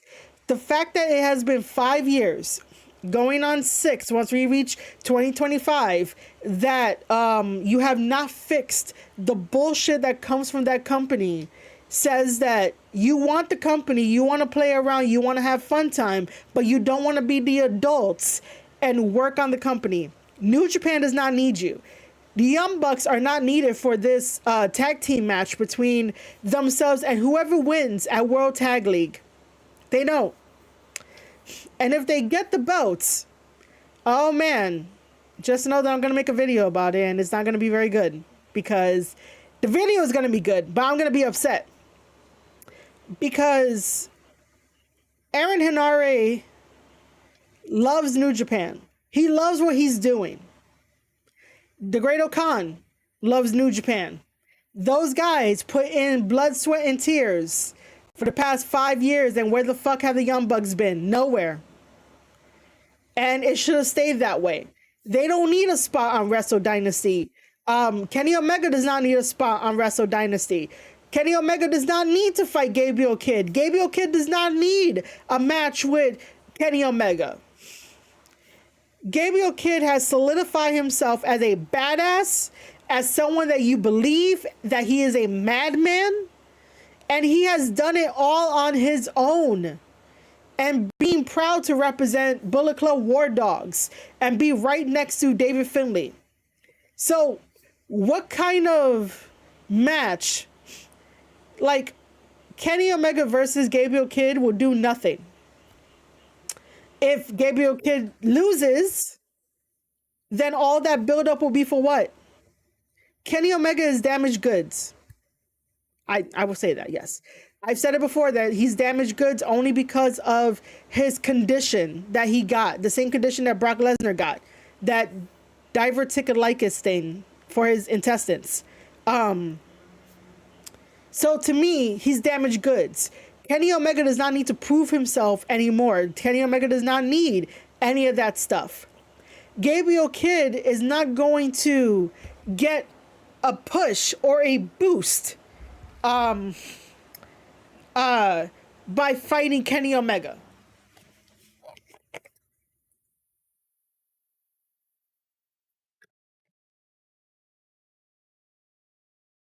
So why does the Elite have to take over New Japan Pro Wrestling? Tanahashi is the president of New Japan Pro Wrestling, and for some reason, he doesn't know or understand what that means. He wants to retire in 2026. Well, it might be a little too late because, man, Tony Khan is destroying New Japan Pro Wrestling, and it just looks like and feels like, by looking and observing with our eyes and what I know behind the scenes from time to time, that basically it feels like and it looks like Gato and Tanahashi are just letting Tony Khan do whatever he wants to do. Like I said, Wrestle Dynasty is a 2.0 version of the Forbidden Door given to New Japan Pro Wrestling to make it seem like, it's a New Japan show. It is not. You have 5 companies coming together, but like, it makes no sense. Dose Evil on Twitter was completely right. That is not really five companies. It's two and two companies. Tony Khan owns AEW, owns Ring of Honor, and what do you call it? New Japan has New Japan and Stardom, and then CMLL is owned by Mexico. It's not really like, you know, it's not really like five companies coming together. That's like the biggest you know, bullshit ever. Now, if we were to flip this around and be like, but WWE in this instance, WWE would have different companies coming together to do like a big wrestling moment. But Tony Khan is so focused on being the first rather than being the boss and fixing home base. I don't know how many times I have to say that he has to fix home base, which is AEW. He has to fix it. But anyway, I don't want this tag team match to happen. If the Young Bucks get the IWGP Tag Team Championship titles, it will be the same thing like what I did for Moxley.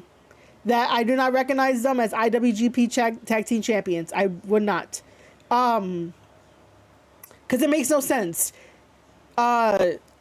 If New Japan now is in the business of making stars and new stars and young stars, and Tanahashi agrees with that, then we should be doing that. The Young Bucks have no business being here to challenge for those tag team championship titles. They have done nothing to earn a spot in a New Japan setting. New Japan is all about earning your spot, earning your opportunity, working your ass off, you know, the basic, the foundation. Like, the EVPs or former EVPs got to work on themselves and work on AEW, man. I'm a little frustrated that Tony Khan has to go and, you know, basically destroy New Japan Pro Wrestling, and everybody out there that tells me that's not happening, either you're not paying attention or you want to be ignorant to the fact, just so that way you can try to silence everybody else around you. Because once your little bubble gets bursted, that's it. It's like, oh, you know, you don't know what to do with yourselves. So no, I do not want the Great O'Khan and Aaron Henare to take on the Young Bucks. By the way, Aaron Henare will definitely, like, he's a very strong dude. He's a very strong dude. And with the ancestors of his Maori blood, like, pumping through him, like, the Young Bucks, man, like, the Young Bucks won't get to spam that super kick. And if they do, I'm probably going to be like, what's wrong with you? Kashan,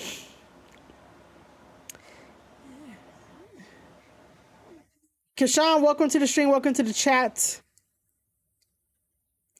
But yeah, that's my take on it. I definitely do not want the Young Bucks to be champion at all. Another picture we're going to look at is this.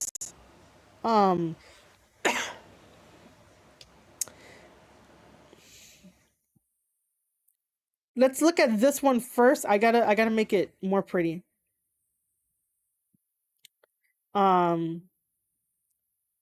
Okay. My other problem is that, do you guys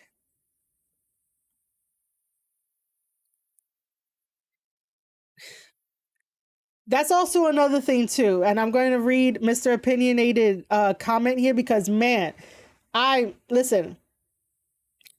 He says, you could say the same about Jack Perry going to New Japan Pro Wrestling when he was on vacay from AEW. How do you drop something like that, right? Jack Perry goes over to New Japan Pro Wrestling, you know, actually makes a shocking debut, got me interested with him joining House of Torture and being a scapegoat. It got me interested, but then you do nothing with it. It got me so interested, man. Like, I was like, okay, cool. You know, I could get behind this. I could get behind Jack Perry doing the whole scapegoat thing, joining House of Torture, and then it just fell apart. No one has said a word about it. Evo doesn't really talk about him. Like, man, how do you drop something that could have been very, very interesting? And it could have been something different.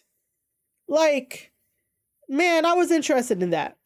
Okay, so let's go over the match card of what we know right now for Wrestle Dynasty, right? Do you guys remember Fighting Spirit, which I think was the last NJPW pay-per-view from like a couple months ago or some months ago?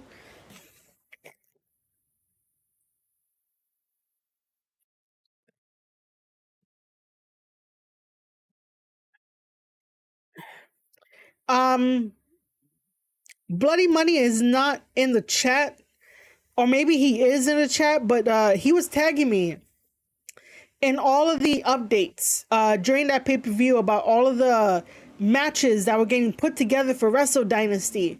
And every time that he would tag me, I'm like, why are all these matches happening at 100 miles per hour?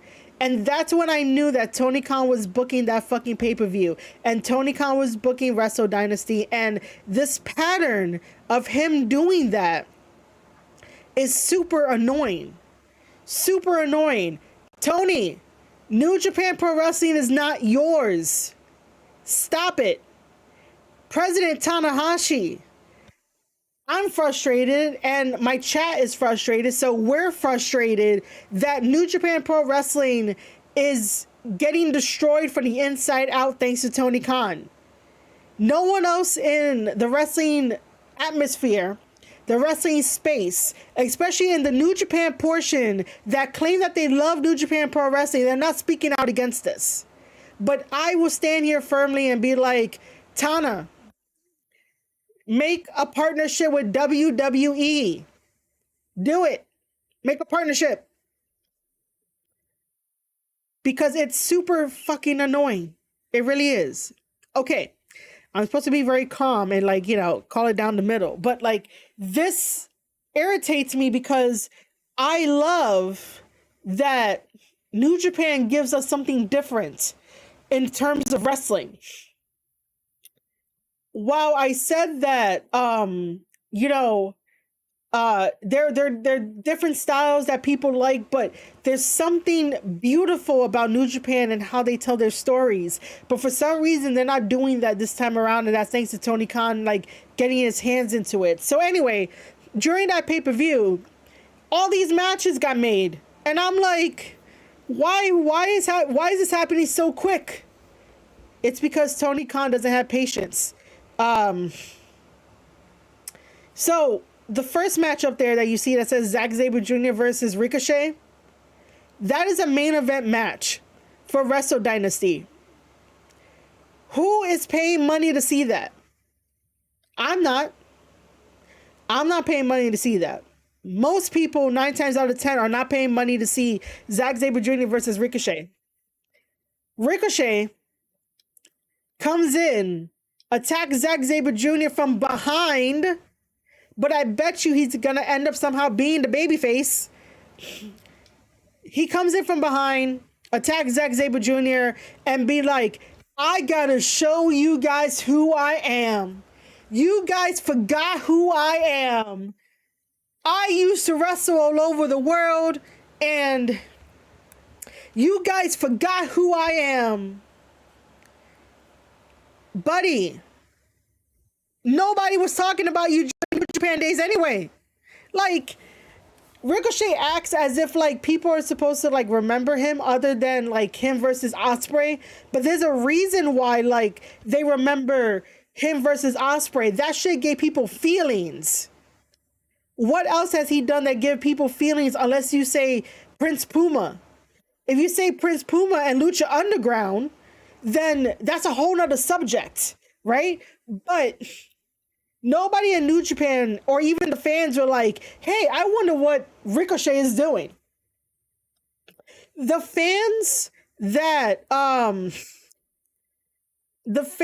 saw him back in the day in New Japan Pro Wrestling have grown up. And those people have either not watched wrestling don't go to the New Japan shows, and basically don't know who he is anymore. So I don't understand why he had to come in and be like, you guys don't know about me. You guys forgot about me. I am way more than me versus Will Ospreay back in the day. Like, bro, like, if you really want to turn heads and finish your story and make people, remember the name Ricochet, then get some new material. But having a main event against Zack Sabre Jr. at Wrestle Dynasty is not, it's not heavy enough. It's not hype enough. It's not like something we want to see.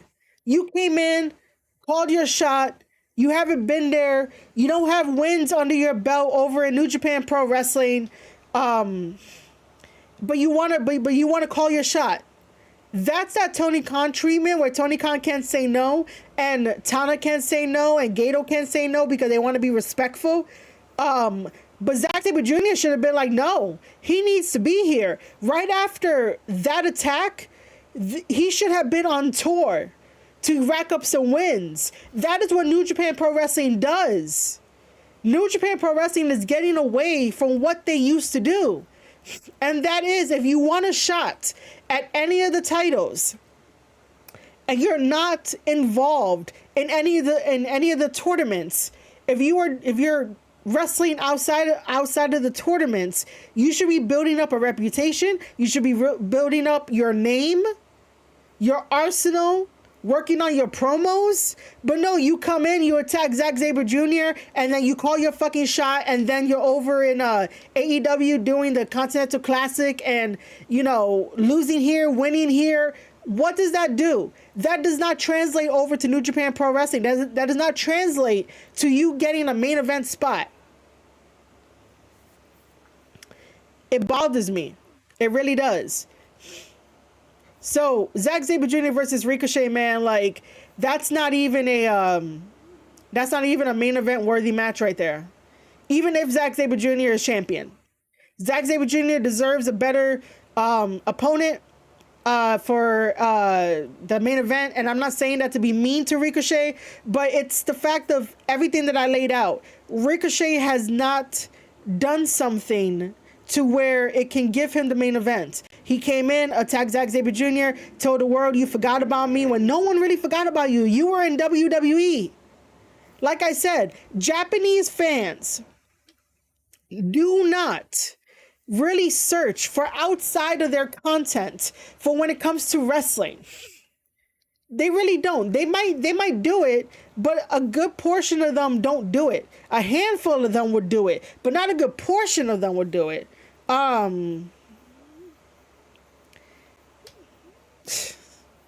But yeah, like, to me, that is not a main event match. The match below that, Shota Umino versus Claudio Castagnoli, because Jon Moxley is too fucking lazy to go back to New Japan Pro Wrestling. But then again, I do not mind Claudio Castagnoli being over in New Japan Pro Wrestling, but Shota is an anomaly. Okay? Shota has the look and the body of Tanahashi, but wrestles like he's Jon Moxley. So he is currently going through an identity crisis, and he has not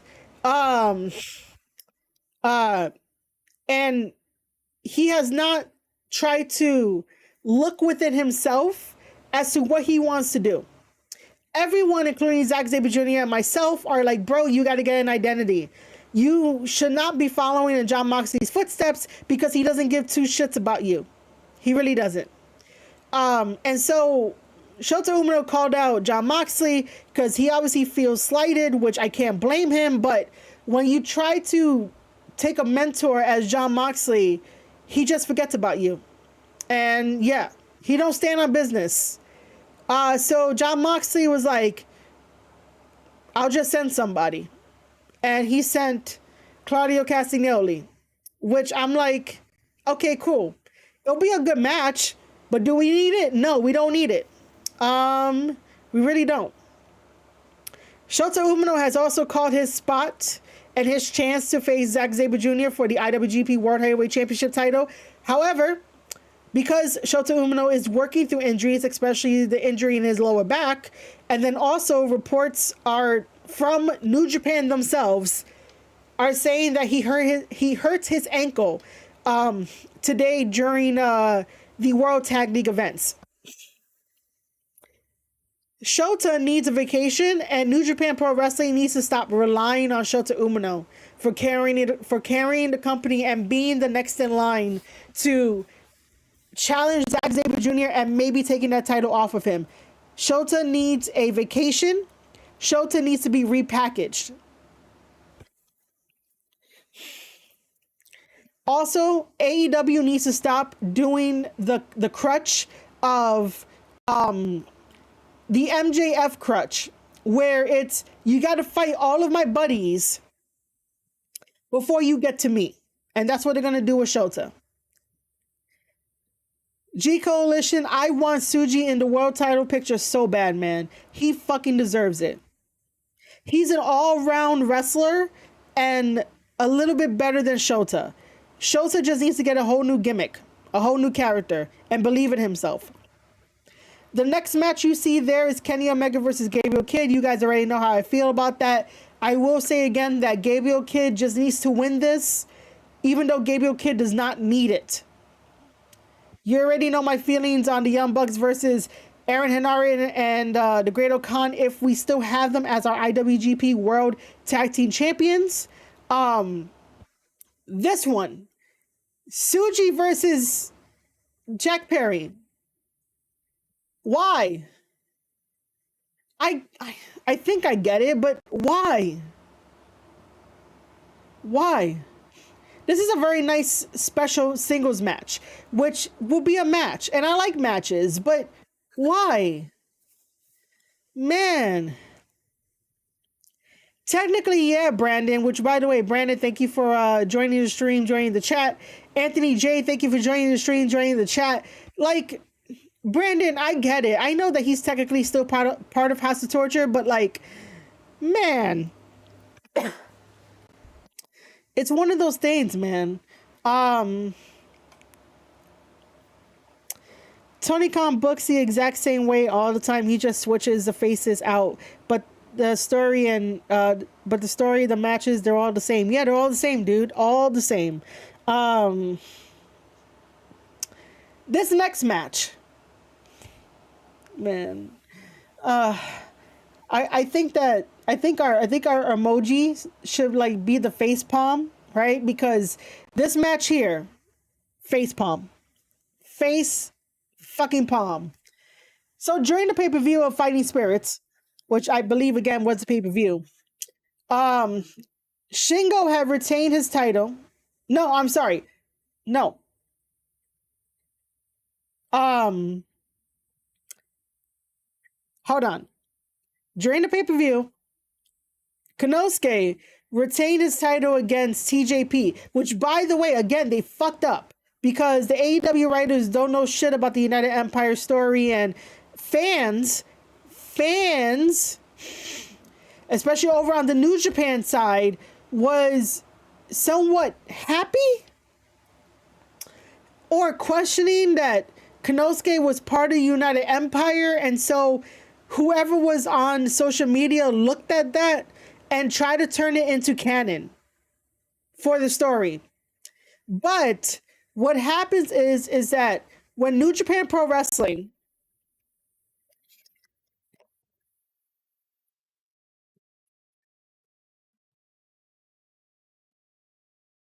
is that when New Japan Pro Wrestling books for multi-man matches and they have like one man out, Konosuke joined up with the United Empire as just a stand-in for those multi-man matches, but people online, especially in the NJPW community, were like, oh my god, this is so awesome. Is he the new member? Is he the new member? Stop it. Until the United Empire themselves say that such and such is a new member, stop it. Because now it is canon that Konosuke was with them for a couple matches, but then left to go on his own way, and the AEW writers fucked it up.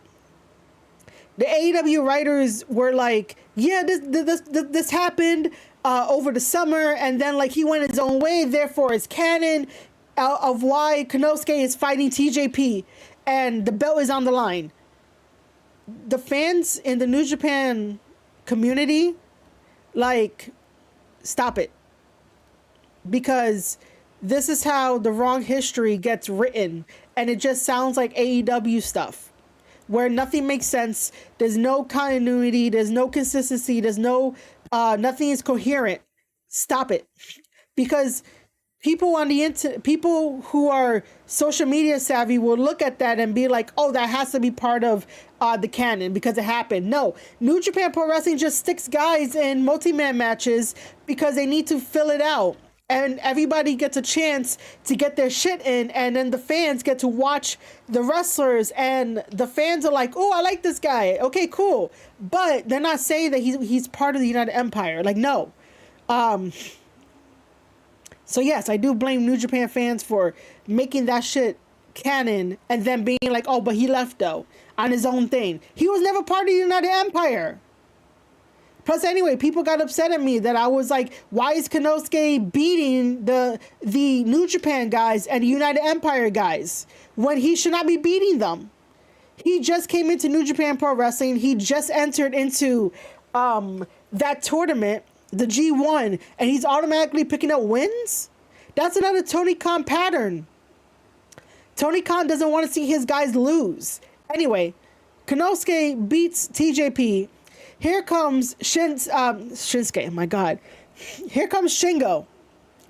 And Shingo is like, we should have a match for, I think, for his Never Openweight Championship title. And then whoever wins gets to face Ishii. What? How does that make sense? Someone tell me how that makes sense. I don't know how that makes sense. That's why, if you guys want to, please put some facepalm emojis in the chat. Like, how does that make fucking sense? It doesn't. It does not make sense. So I don't really care about that match. I don't care about it. It does not matter if Shingo and Konosuke are going to put on one hell of a match. I don't care, because the story don't make sense. And now we get to the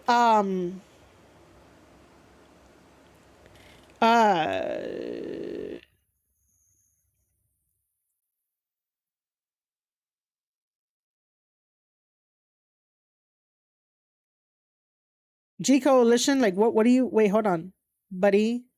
Oh, okay. Yeah, you're probably responding to me saying that the fans trying to make it fucking canon and the AEW writers trying to make it canon. Yeah, I got it. Like, man, listen, the AEW writers don't know shit. I appreciate you, the broken one, for putting in some emojis, because, man. Okay.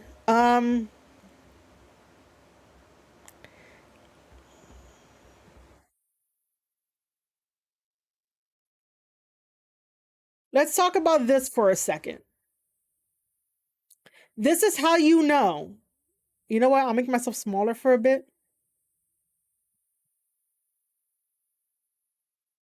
This is how you know that Wrestle Dynasty is a Tani is a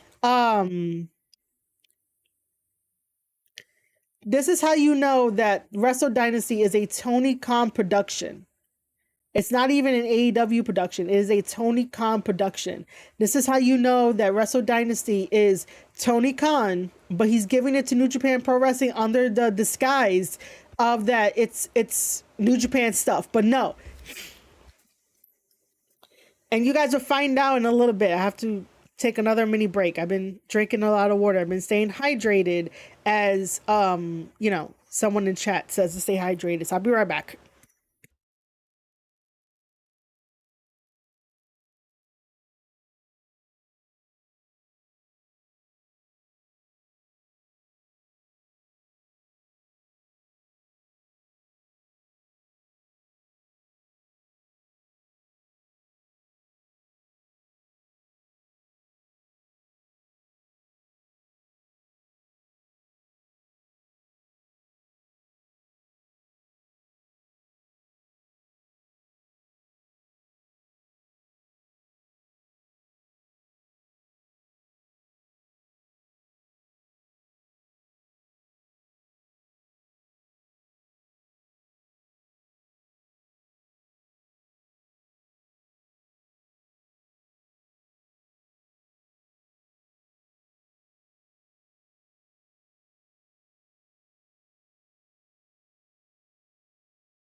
Okay, like I was saying, that this is a Tony Khan production. Wrestle Dynasty is a Tony Khan production because of how sloppy and how fast it was put together. Um, it's a Tony Khan production when he puts Wrestle in front of everything for a pay-per-view name, like it's his own version of WrestleMania or Manias. Yes, that is completely true. But this is a crutch that AEW needs to stop doing, where it's a tournament for this, a tournament for that. This is the International Women's Cup.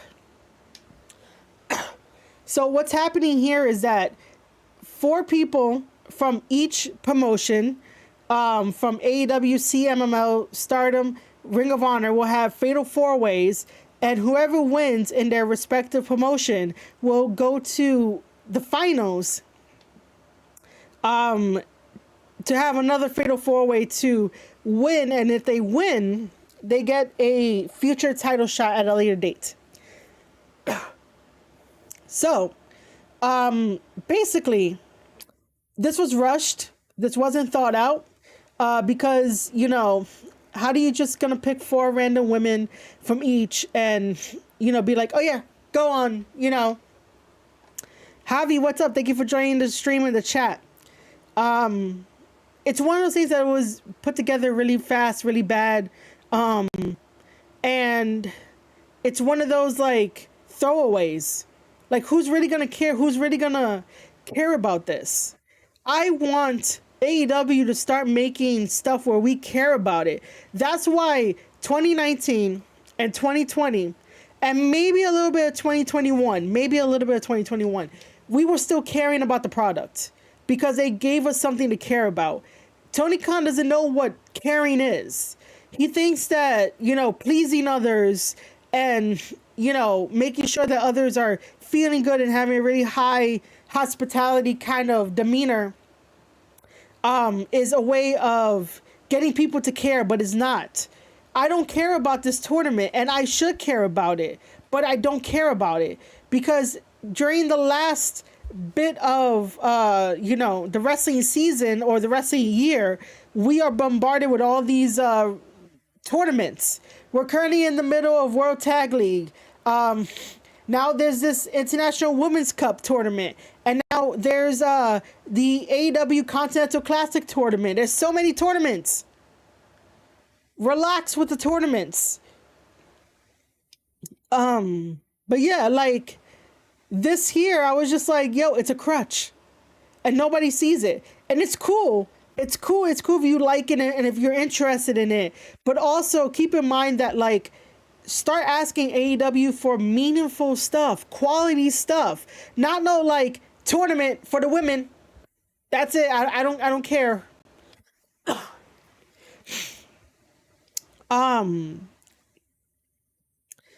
Because this here just throws around any women that want to be a part of it. There's no thought behind it. There's no creativity behind it. There's no qualifier matches. There's no entertainment behind it. They're like, oh, we got to pick 4 women. Who are we picking? Who we're picking?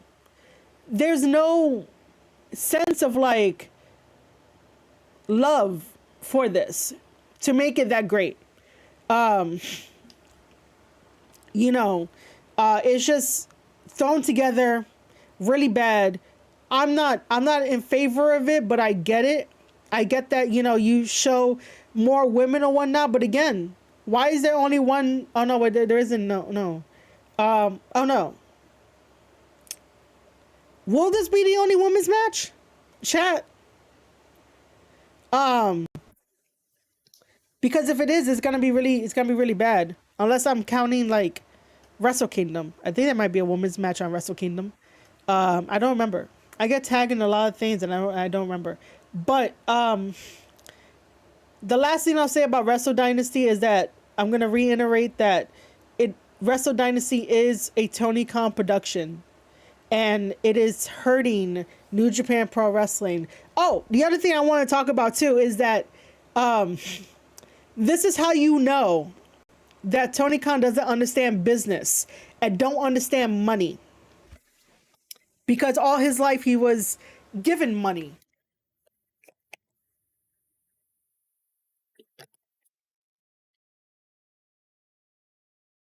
And this is what I mean. Wrestle Kingdom is on January 4th, 2025.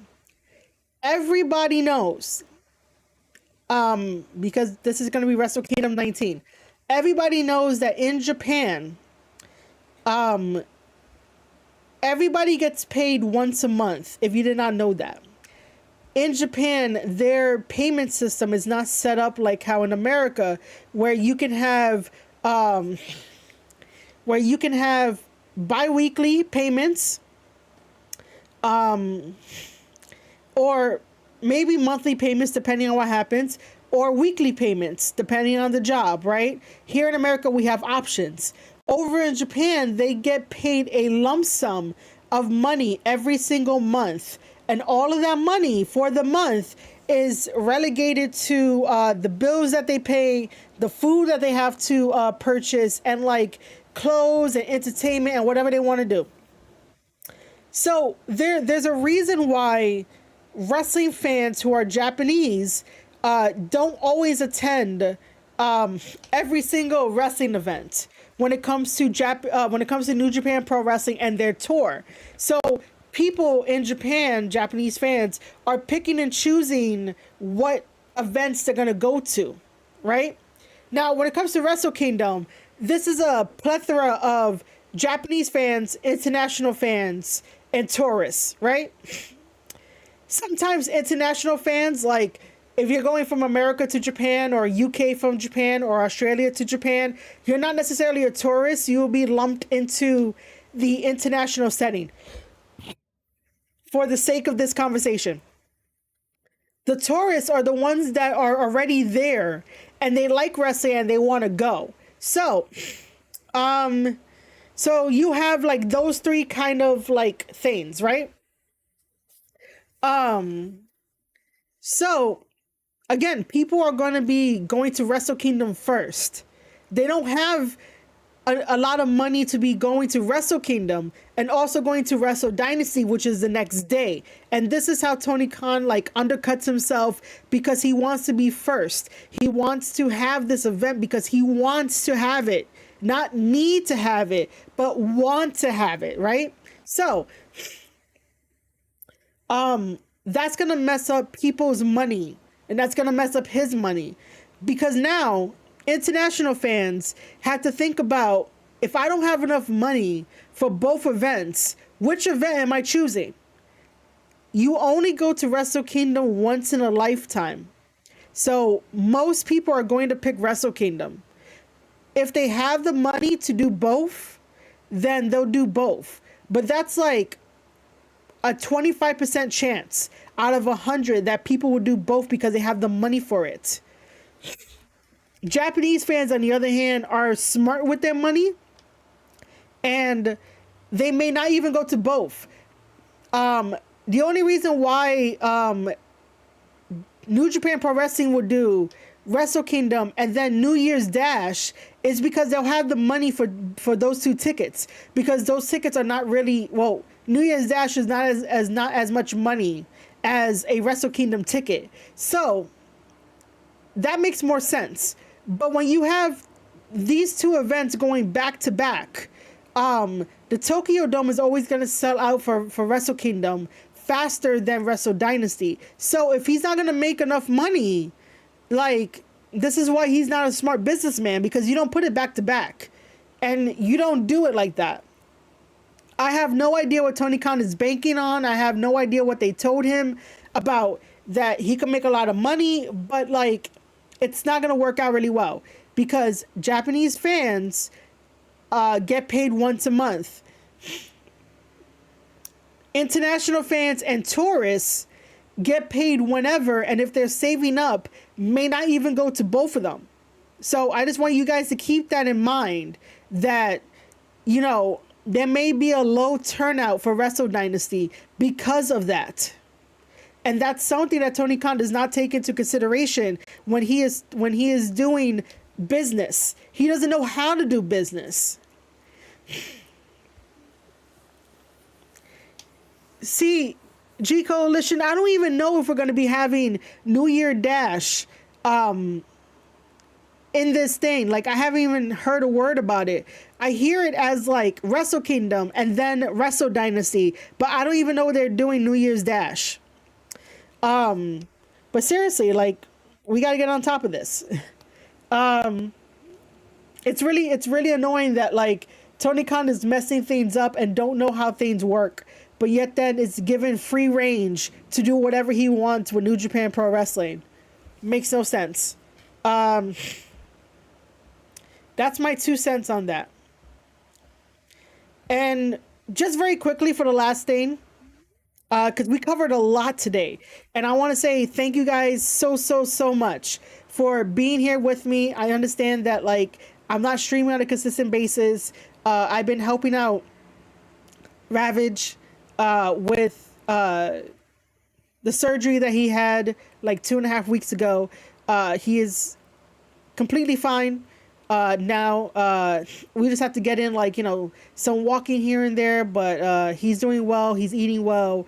And he's awesome. So that's why like the streaming hasn't been there. He streamed not too long ago. If you guys ever want to go visit him over on Twitch, also join my Discord too if you guys want to. If you guys getting value out of this, um, I have to. I have so many stuff. I have a lot of stuff open. So yeah. Uh,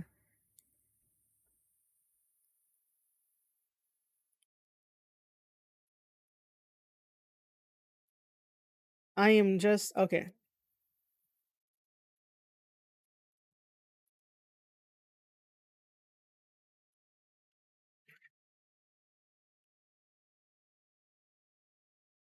Is Rabbit my boyfriend? Um,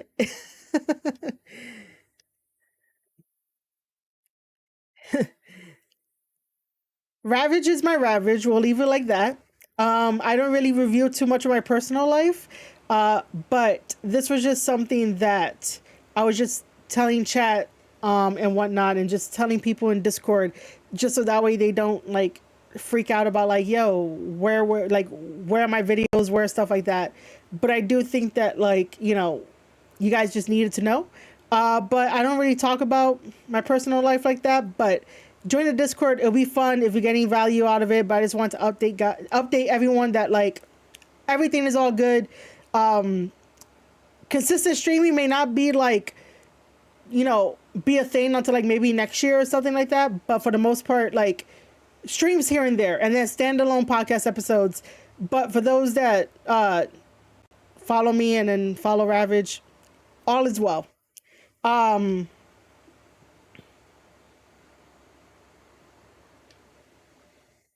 oh, well, I mean, let's just keep it as Ravage, aka Mr. Shadows, is Ravage Mr. Shadows. But thanks, Denisha, for that. Um,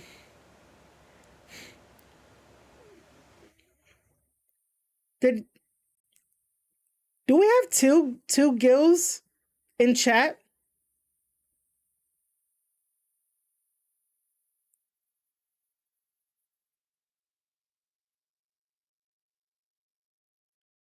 I think we do have two gills in chat. Oh yeah.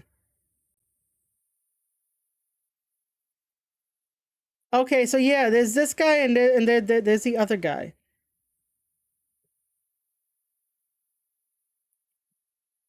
Yeah. I remember now. But yeah, that's all I'm gonna say on that matter. Join the Discord if you want. Where's the other guy at?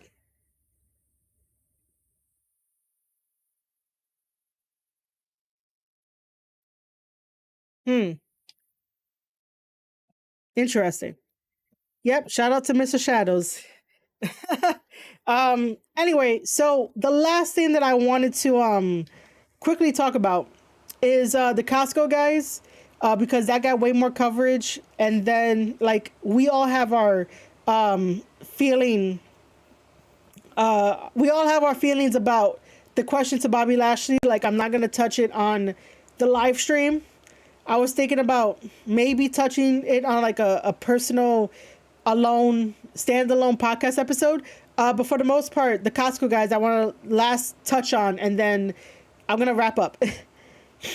Yo, I'm gonna call you Boone because I feel like I'm going to mispronounce your first name. I don't want to be. I could call you like DJ, but I know that's Juan. I don't want to be like Dewan. Like, I don't want to do that. So, DJ, what's up? Thank you for joining the chat. Thank you for joining the stream. My first time watching your content. I haven't watched New Japan in years, so I learned a lot today. Welcome, welcome, welcome. Welcome, welcome, welcome. I appreciate that, dude. And if you are getting value from anything in all my past videos or whatever, hit that like button, share it out, join the Discord. Yeah, that's all I can say. But for the Costco guys, let's just quickly talk about it. Oh, I did pronounce it correctly. Okay, cool, awesome. Dewan. Okay, the Costco guys. So, even though the Costco guys got 2 million followers on TikTok, they still produce brain rot content that we don't need in today's society. I don't like the fact that his kids are being exploited, and that a little boy named the Rizzler is called the Rizzler. Imagine if that was a girl. If the girl was called the Rizzler, right? Everybody would be on it. Everyone would be like, oh my God, no, don't sexualize girls. Oh my God, how dare you do that? But because it's a boy, and a chubby boy at that, trying to rizz people up, it's okay, it's adorable. You see that double standard? Like, that's what I don't like about it. I also don't like the fact that, like, it's just one of those things of, like, their content, anything that's content, so bothering customers, bothering retail personnel, and doing all this thing of, like, double chunk chocolate cookie, as if he's, like, auditioning for Sesame Street. No. And it's not the same to compare him to Logan Paul, okay? As much as I don't like Logan Paul, and Logan Paul is in various lawsuits and having a really bad time at this very moment, I would like to say that I will give props for Logan Paul being the athlete that he is, and that's it. And that's why I won't be like, Logan Paul shouldn't be there. Logan Paul puts in the work to learn how to be in the wrestling business and taking it one step at a time, while you have TikTokers making brain rot content and bothering people just to make content, and like really Sesame Street like stuff. And to be honest, they took a spot away, even though it's on the 0 hours on the pre-show. It's just one of those things of like, the reason why I want to bring it up is because AEW wrestlers and personnel don't understand why people are pushing back against it. And it's like, you got to wake up and realize that people don't want this kind of stuff. Just because they got 2 million followers on TikTok does not mean that they're going to bring new eyes to the AEW product. They do not care.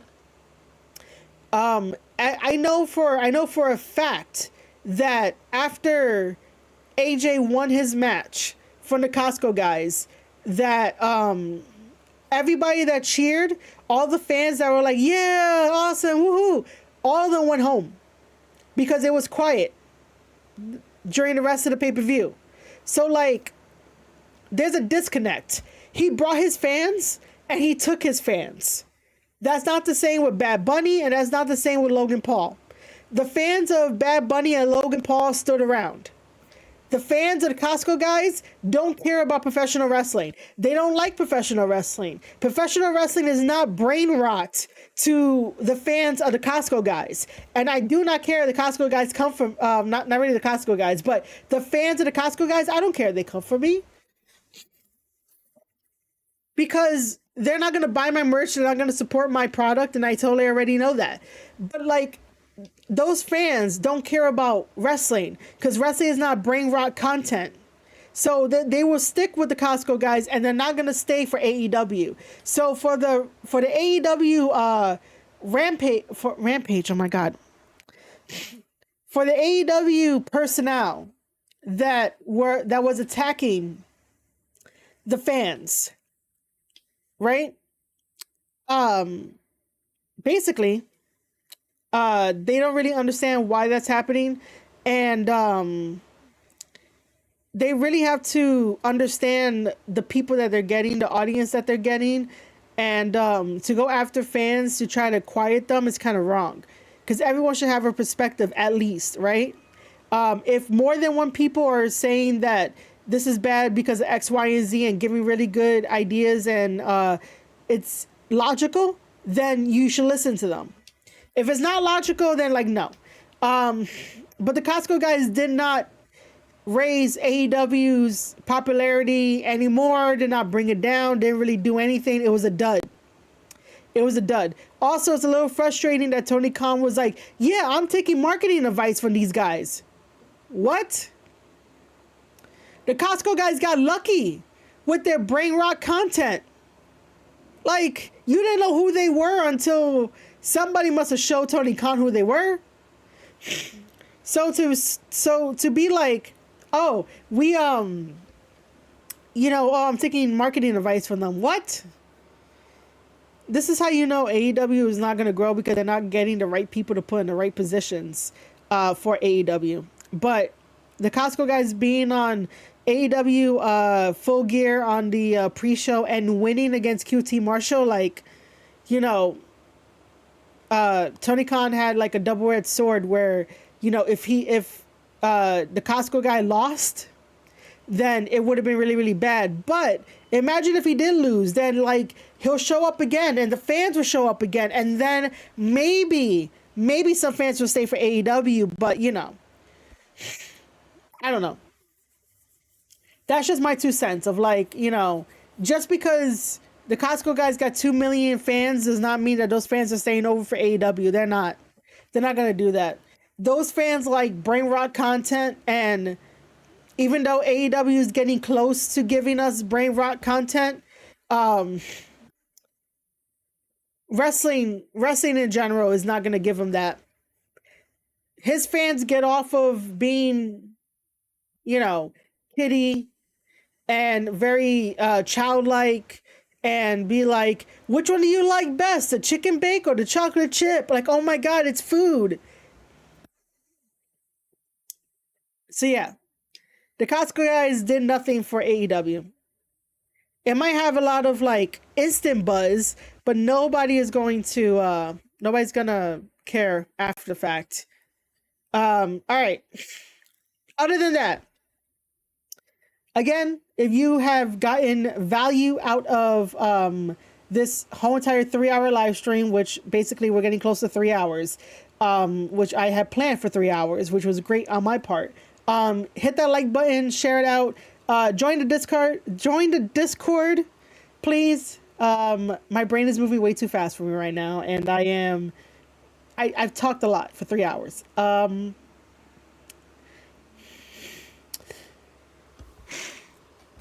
Do you think Tony Khan has ever read The Prince written by Machiavelli, or that he might have flipped the pages and got bored quickly? I don't know. Part of me was thinking about ever tweeting to Tony Khan to be like, yo, what do you read? Just so I could get an idea for what he does on his spare time. My voice is about to go.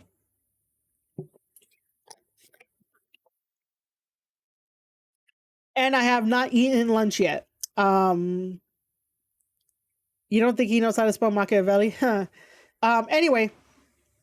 Yeah, so again, I'm just gonna turn this off for a second. This is the wonderful thumbnail that I did. I like this creation. I think we went over everything and some more, which I really, really, really, really, really love. It's a Tony Khan Chronicles. And yes, hashtag free Ricky Starks. Ladies and gentlemen, if you guys have time, after this video ends, if you guys want to, head to the comment section and just spam the comment section with hashtag hashtag free Ricky Starks in the comment section, because man, Scully joined. Yay, Scully joined. Thank you, Scully, for joining the Discord. Thank you.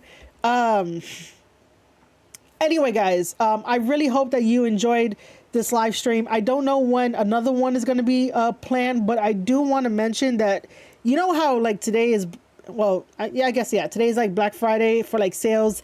I apologize if like I'm not giving any like discounts out at the very moment for my merchandise. However, when it comes to the 12 days of Christmas, I'll have something for you guys if you guys want to buy my merch. All the links that I have will be down in the description below when you guys, after this thing ends. I would also like to say that I hope you guys tune in for MOW, one shot, because Eric Bischoff will be there and I will be there, and it's gonna be so glorious. It's gonna be great. I'm already cheesing even though I have the camera off, but MOW one shot is gonna be here in Manhattan and Queens, the Melrose Ballroom here in New York City. So if you guys have not gotten your tickets yet, if you are in the New York area, please do so. We have a low number of tickets currently, so make sure you get that. And then Eric Bischoff will be doing a meet and greet too. I don't know any more details other than that, but it is confirmed that he's doing a meet and greet. I think Matt Riddle is also doing a meet and greet too. I don't know who else, but MOW is going to be great. It's going to be December 5th. It is a Thursday, so get your tickets now, because again, there is a low ticket count, and it's going to be great at the Melrose Ballroom in Queens. We went over a lot of topics today, so I do not know when the next live stream is going to be. Look out for individual podcast episodes. You can support the Square Circle Podcast right here on youtube.com/Square Circle Podcast. If you guys are on Spotify, please help me out with that, because the more that you stream the episodes, the more that you share it out and get more people to listen to and stuff like that, the numbers go up, because Spotify has changed how we get paid. And I honestly don't think I'm ever going to get paid again from Spotify just because of some shit. And when I say some shit, I mean like there are rules to getting paid. We are almost there to YouTube partner program. We just need, a couple hundred hours more, like 580 hours. And then I could probably turn on super chats and all that kind of stuff. We're currently at 2,000. You know what? I could just look it up before I go.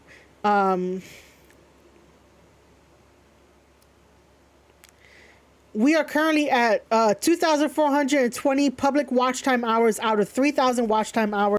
So watching the videos, sharing the videos, all that kind of stuff helps me out. Commenting on the videos, liking the videos, that helps me out. Like, there wouldn't be a me without you guys. And we do this together. We do this. We are a team. I don't like to say I. It's a we effort. It's us together doing this, and I can't wait to get into the YouTube partner program. Until then, yeah, I know. I need to stream more.